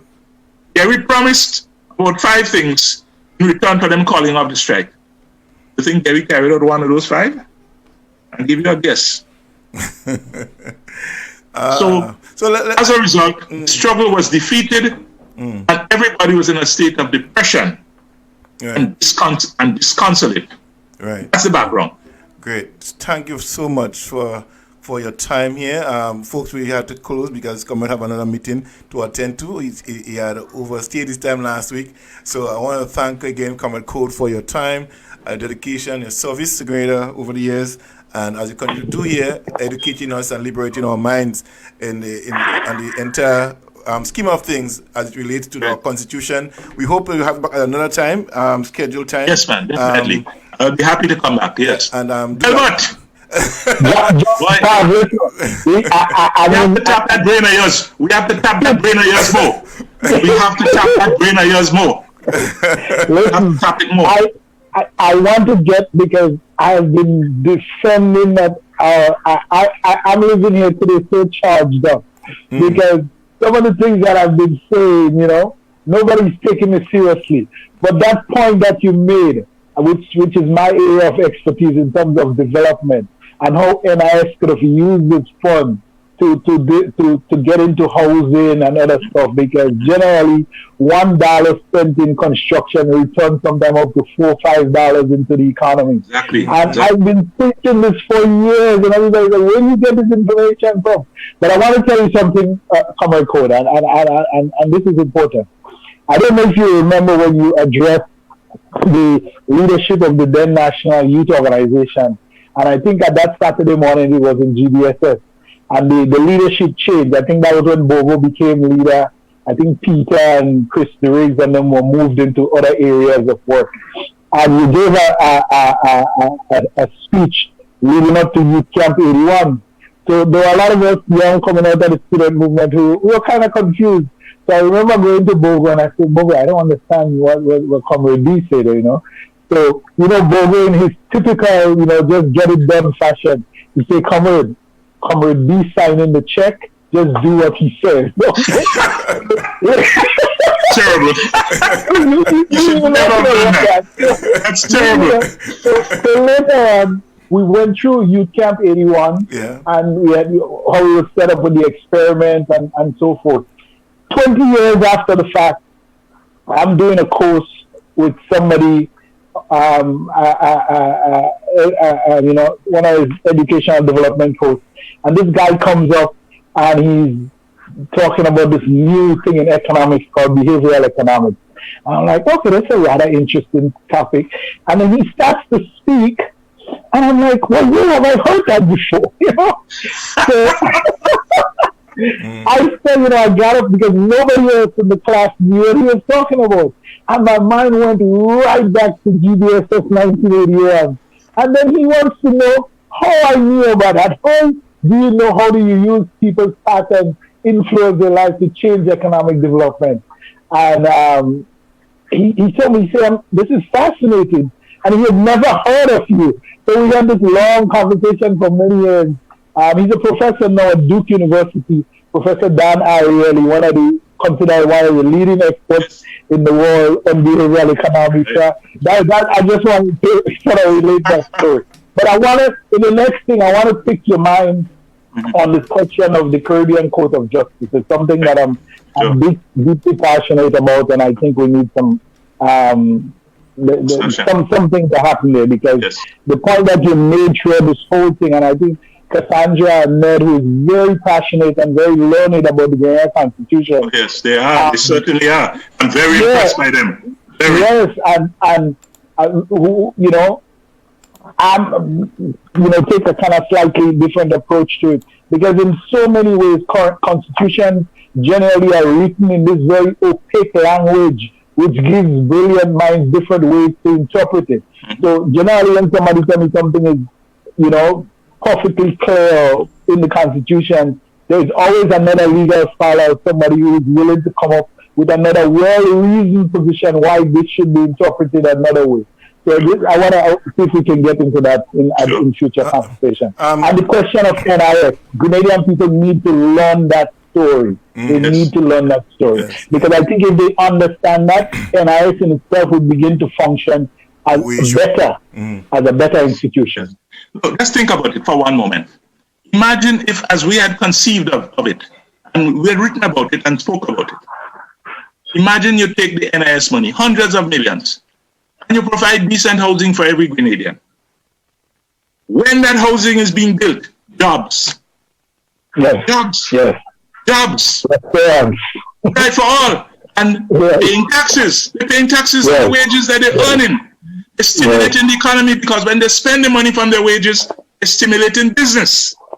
And at the end of it, the people who either buy the houses or rent the houses are putting the money back in the NIS. So the money spinning around and come back with more. You come back with more dollars. So you're both increasing the macroeconomics of the economy as a whole, and you're still, instead of depleting the NIS, you're building up the coffers of the NIS. It's a win-win-win. Everybody, for employment creation, for income generation, GDP growth, revenue growth in the government, and more money for the NIS. How you could have that possibility and go and just pay civil servant salary every month with the money, instead of using the profits from doing what I'm describing, and then you could pay the civil servants more from the profits. Where you always have more and more. In other words, you don't take geese and sell it. You sell the eggs. Give away the eggs, you don't give away the goose. That's why I say that is craziness. I have to be apologetic for using such strong language, but I'm known to be blunt. That's what's our conception. It pained me. I have been pained by what I've seen done to the NIS over many years. I've been pained by it. And everybody pretend they don't know about Clause 45.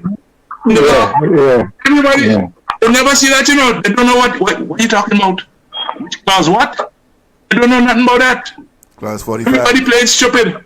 We gotta print that t-shirt. Kassandra, you gotta print that t-shirt Clause 45 and start distributing Clause 45 t-shirt, okay? Bring awareness to Clause 45.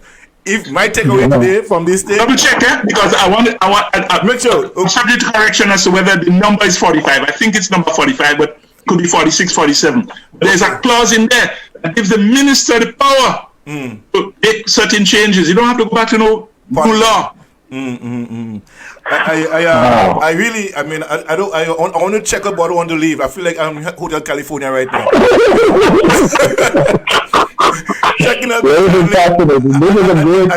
think Bonat feeling the same way too. I was given a favorite on the panel. Before I go, John, my favorite on the panel. I haven't heard her speak. I mean, Godzilla. Godzilla's daughter. Tex. That is my comrade. She's my comrade. Listen to me. Listen You know how much respect I have for that man. Listen to this child. This lady is like how we met, so you understand how we think. Right. I do a show called Midnight Train every night, and this lady would just drop a prayer on my show every night and leave. Wow. So one night I read all the prayers and I read all my comments in my chat. This one, that prayer that night stood out to me. So I said, Tex, are you there? That person didn't answer. She got. I don't know how she became a friend of mine in the first place. Okay. So fast forward. I call her one day. I said, Tex, I want to talk to you. She said, I'm in a meeting right now. I can't talk to you. Okay? She gone. The next week I call her again. I said, I want to talk to you. She said, I'm in Bible study. Okay? I was going to have lunch one Wednesday. And I said, my food warm. I want to eat my food. I'm hungry. 3 o'clock in the afternoon having lunch. You know? And the thing that said to me, call Tex now. I said, why are you calling Tex now? You know? The Lord said to me, and that's God talking to me. He said, call Tex right now. So I pick up the phone, leave my food, call Tex. I say, hello. She says, hello. I say, you know, she's about, oh my God. I say, know who it is? He said, yeah, the guy from GMFM. I said, just relax. I'm a cool, regular guy, okay? Just calm down. I'm no big shot. I'm a regular guy. I want to offer you an opportunity to come on the radio with me every morning to do your unique prayer. She said, me? I said, well, who I'm talking to? You know? I said, tomorrow morning. That was the Thursday morning. So I said, also, the Lord asked me to give you your own show tonight. She said, tonight? I said, yeah, tonight. Wednesday night, your show is starting at 8 o'clock. She said, well, I'm Bible study. I said, well, 8:30. He said, no, well, I'll be home by 8:30. 9 o'clock? He said, yes, 9:30. So she started the show 9:30 every night, heart to heart. She have that show doing on a Wednesday night.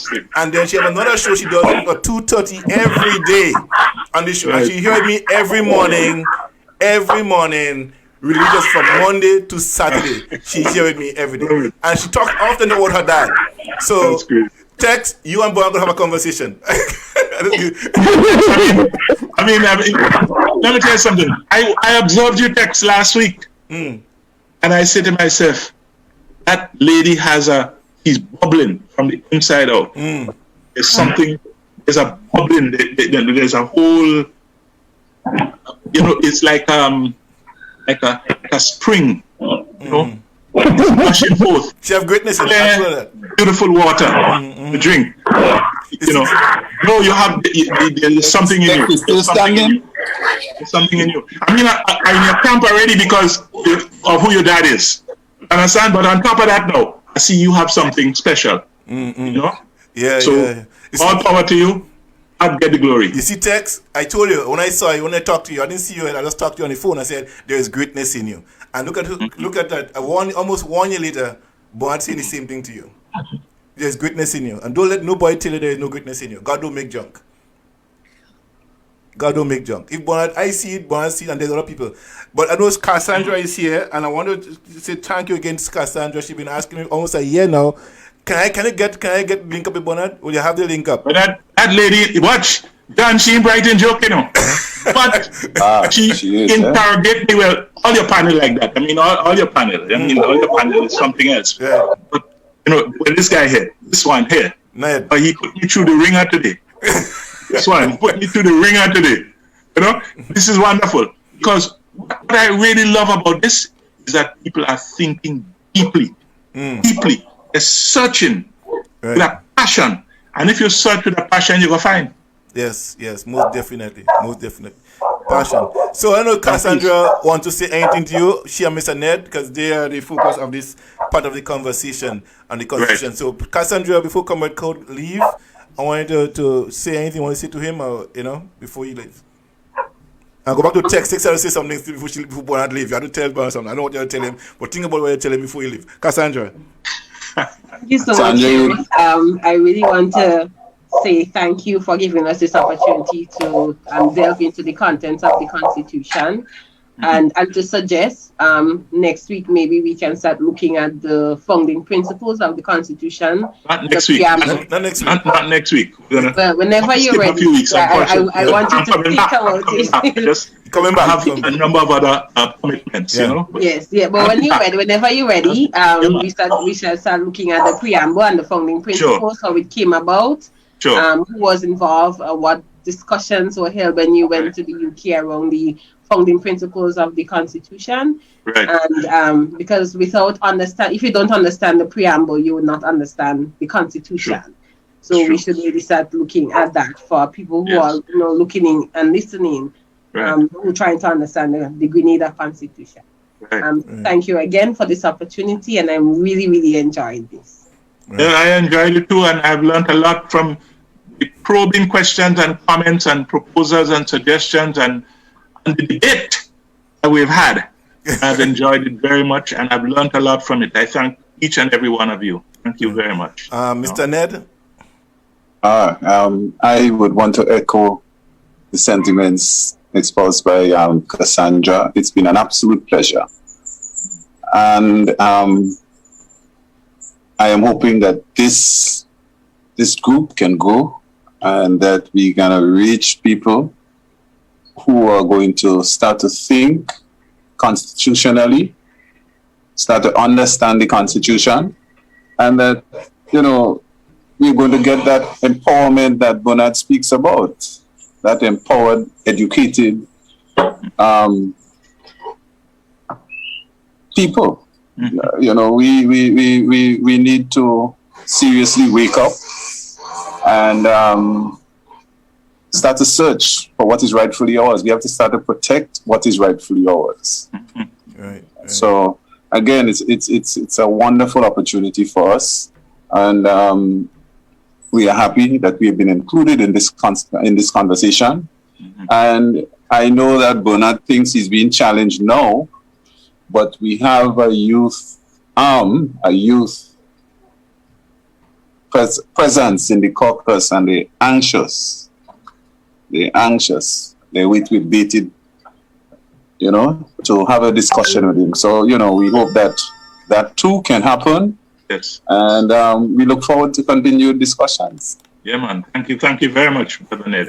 Yes. So, it's been a pleasure. And boy, you're tough. Both you and Kassandra, all you easy, two of us. No, we're not tough. And that's Delbert is a character too, watching him close, Wait until the young people who will his field, economics, wait until the young people who will deal.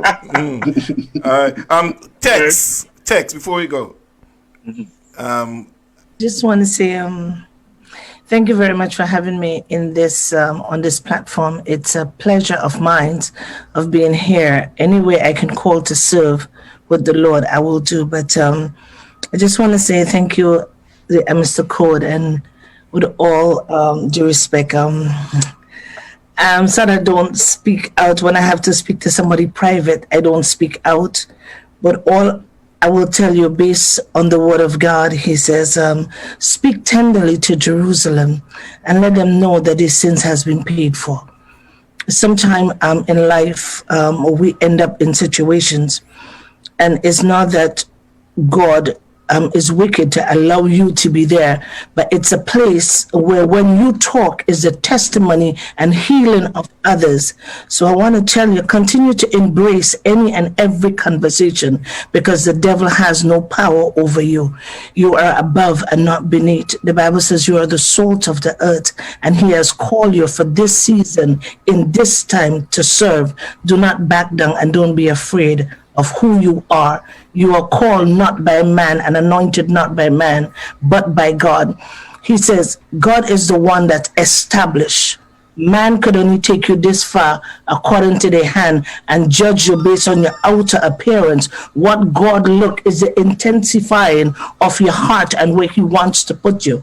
Many a times we get into trouble because the way that God has designed us, we are purple flowers and we are here to stay. We're going to be threatened by a lot of people. A lot of people will come down on us, but we are designed and gifted only by the hands of God. Continue and be strong. Amen. Thank you. Thank you very much. Amen. Wonderful. Powerful. Amen. Where's Pablo? Amen. Where's Pablo? Pablo gone away and he had to go to another meeting.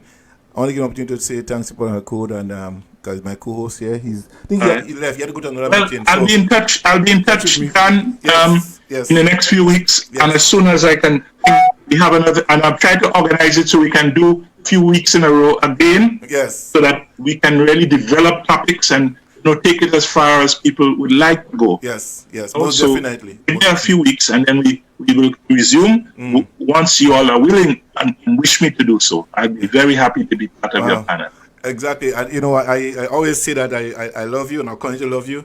By now you know who I am. We've been together for 3.5 years, so I know who you are. You know who I am, and I remember one thing you wrote to me, and I want to thank you very much.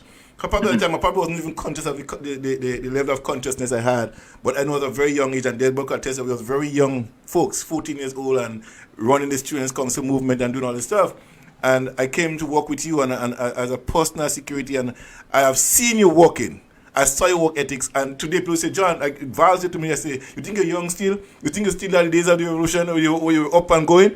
And your enthusiasm, your level of accuracy and attentiveness to details allow me to do that. The passion you have for what you do, I carry the same passion with GMFM.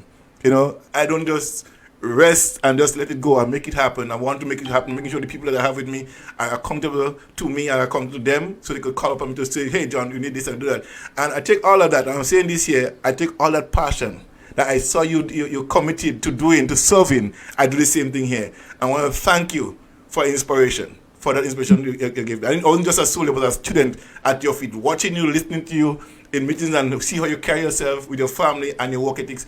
I embrace that today, even in my present family life and business life. So I want to thank you very much for that. You have taught me much things. I know the Grenadian people today, and going forward from this session that I'm doing here, my motto is education is liberation. All right? And I continue to push that, so we could educate our people to liberate them, and that's what we need to do. Educate them to liberate them. I would never stop doing that. I'll make no apologies for doing so. And as I said before, I'm not going to get people who buy the bread, people who make the bread, put the ingredients together to get the bread for us. That's who I bring on this show. So I want to thank you so much for that.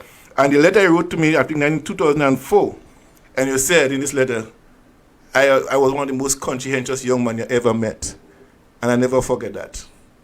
So thank you for that observation. It is true, and you're proving it every day. Thank you very much. You are proving it every day. And I am greatly impressed by the work that you have been doing. I think this is extremely important, and you are an inspiration too, not only for your generation, but for the generations younger than you. This is very good, and that's true for all of your panel, all of you, what you're doing, the passion that you are showing, and the honesty and the sincerity with which you're doing it inspires others to do likewise. That's how we inspire each other. Yes. And we live for each other. We don't live for ourselves. Yes, Amen. Most definitely. So again, I know that the Grenadian people are looking forward to more of it. I know there's some questions out here, but I'll pass them on to you next time. So for next time, so you could meditate on them, and for the next couple of sessions, you could probably answer them. Anybody have questions they would like to ask relating to the Constitution, we will be taking them. All right, and we're doing constitutional matters and so on. So going forward, we're looking forward to your questions relating to the economy and the Constitution of Grenada. That's what we'll be sticking to for a long time until we get everybody on the same level. All right. So people asking for more session, guys. You come in. So be prepared. Get your notebook and get your pen ready. More sessions to come. All right. So yeah. All the very best. All right. Okay. God bless everyone. Thank you. All right. Thank you very much. All right. Thank you, brother. Okay, folks, if you want to stay around for a bit with me, and just I know Bob have to go, so if you have to run, you got to run. But we could stay around and have a little discussion on what we thought of this session for the last 3 weeks. Could talk about it here. I have some time on my hand. I took the day off today. I know my boss might be watching, but I'm on my way out.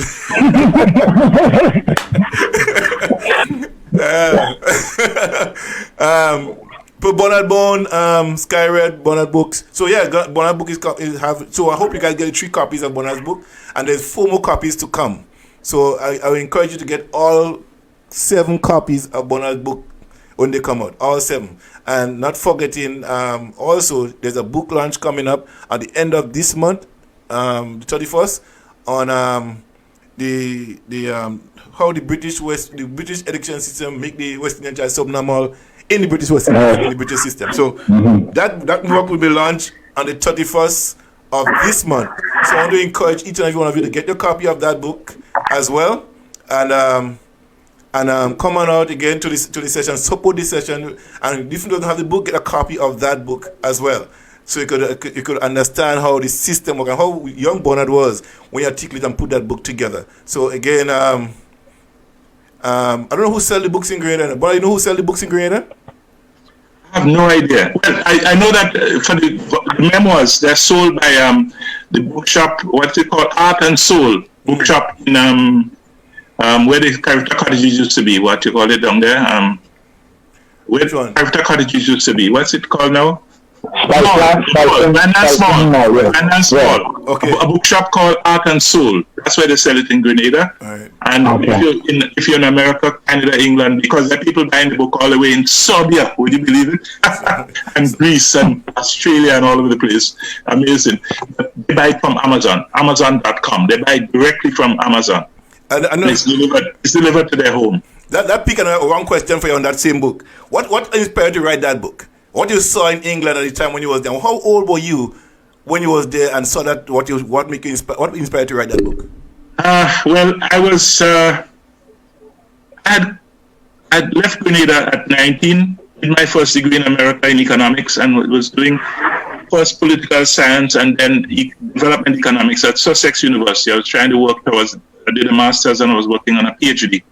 Wow. And so I had economics, my passion. I have nothing to do with education. And I'm at a FET, Grenadian FET in Tulsil, the south of the Thames in London. My wife and I, Phil and I, used to go there like 3 times a year. They'd hold a FET, and they'd invite people from every Caribbean territory, everywhere. West Indians living in England. And so we went to the FET as usual. This was in April of 1970, and we danced into Sparrow and Kitchener because them music just come out a few weeks ago in Trinidad Carnival. So we dance into that, and we have roti and pilau and all the local dishes from the Caribbean. And so Phil and I go on the dance floor. We were one of the first people to go on the dance floor. And next thing I know, the man dancing next to me with his wife says, "Are you one of the teachers in those schools?" In those days, there were very few black teachers in Britain, very few. And in the schools I taught, I don't think there were any others. And so I said yes. So then he started asking questions. Man, our children they're not learning anything. They can't read, they can't write, they can't. How much years did they know? What is going on? So I explained to him. Next thing you know, all them other parents who was dancing, they come across and listening to and they're asking questions. Pet mash up, they turn up the and for the rest of the night, I've been asked questions about what's going on in the education system. At the end of which the people said to me, by the way, I knew some of these people on TV and they knew them in person. Like Jeff Crawford, he was in Hackney, he was the leader of the senior community up there. And I see him on TV all the time talking about police brutality, this, that, and the other. So, I mean, these are, fellas, big names in the Caribbean community. And they say, at the end of asking me all these questions, they say, I have to write a paper. We're having a conference in 3 months' time. I have to present a paper at the conference. I was given no choice. I said, but that's not my field. My field is economics. I'm not education. They say, we don't care. You have to do it because there's nobody else. We don't have no other teachers. You have to do it. So I said, okay. And then they say, Samuel Selvon, the great novelist from Trinidad, and Andrew Salkey, the great novelist from Jamaica, and the name of other big names. I say, but I can't be presenting paper. These people are going to be presenting papers. I say, no. I was 26 or whatever age I was at the time. And I say, no. These are my heroes. I used to read their novels when I was in 6th form in GBSS. I trembling now. I frightened, because, I never do anything like this before. I say, you have no choice. You have to do it because there's nobody else. I was recruited in this way. They say, you have the research skills. You have the writing skills. Go and learn education and do it. I went into the Institute of Education Library of London University. It's a 3-story building with I don't know how much hundreds of thousands of books in education from all over the world. And I had to make myself an expert. After 3 months, they used to throw me out 10 o'clock when they closed, they throw me out of the library. Then I present this paper, and then they say, at the end of it, there were 200 community activists from all over Britain there. At the end of it, they say, they have to turn this into a book now. Wow. I say, well, and I was just ordered.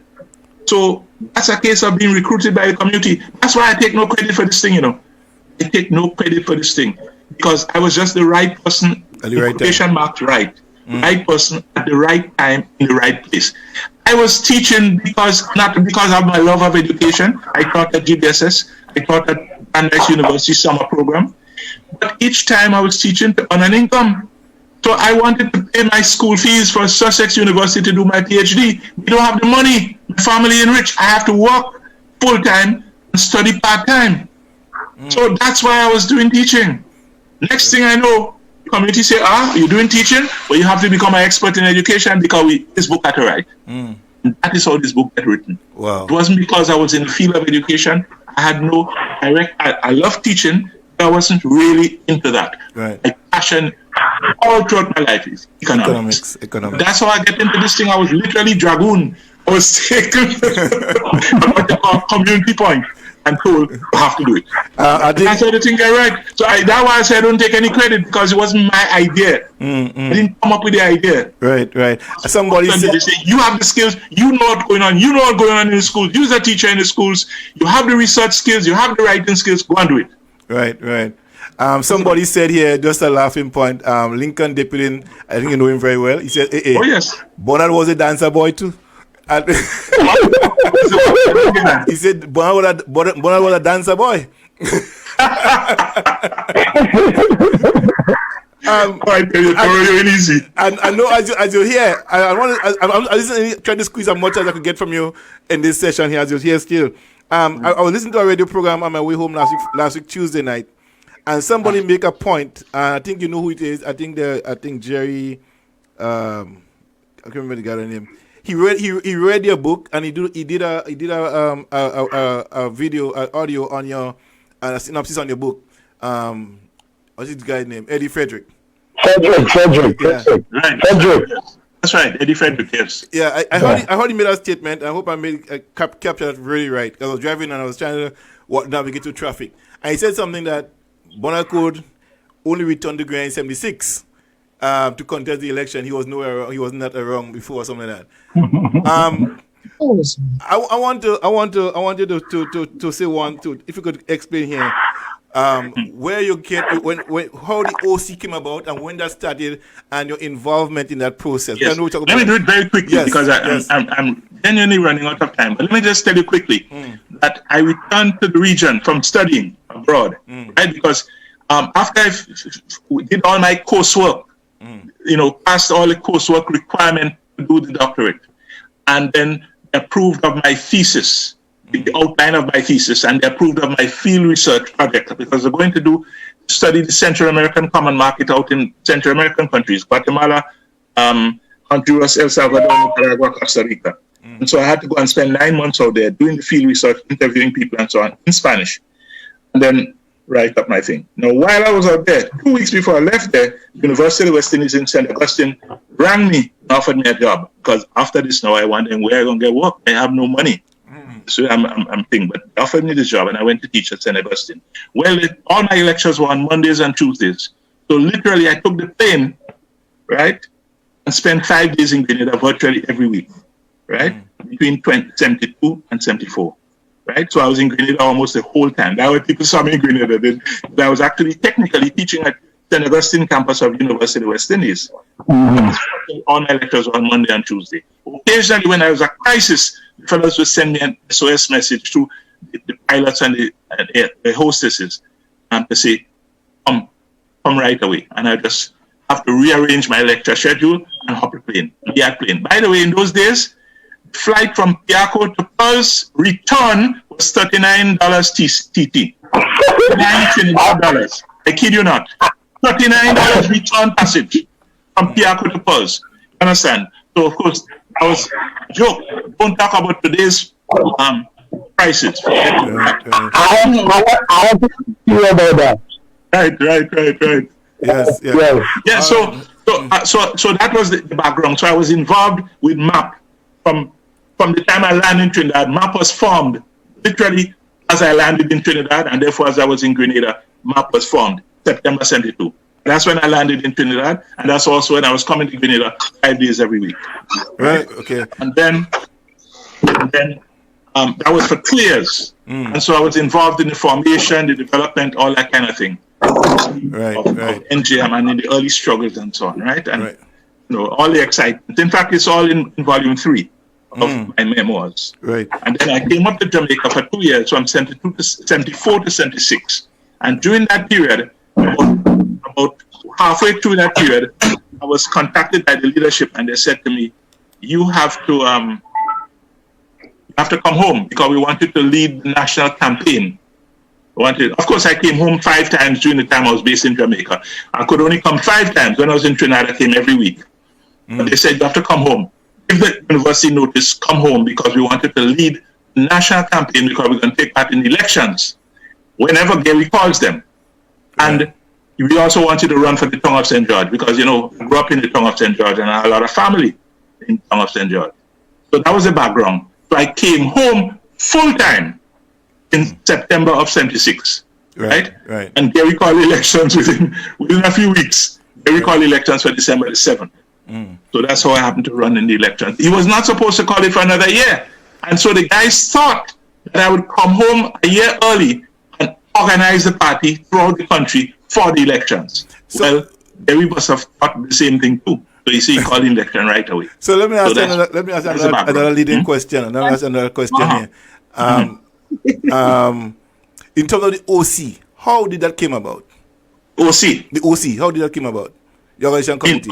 The organizing committee? Yeah, how did that came about? That's a whole long story. Okay. That we're going to talk about another time. Okay. Make a note of it. Okay, because that came about after the defeat in March of 74. Okay. When the workers were ordered back to work by the trade union leaders, and we discovered the weakness in our organization. Right. Namely that we could bring out the people by 6 weeks of blitzkrieg, public meetings, raising their consciousness, raising their education level, and tell them hit the streets. But once they were in the streets now, they were controlled by the people who controlled, because they are all workers. Right. And they were controlled ultimately by the trade union. So we had to form an organization now, something that could organize people and get things done.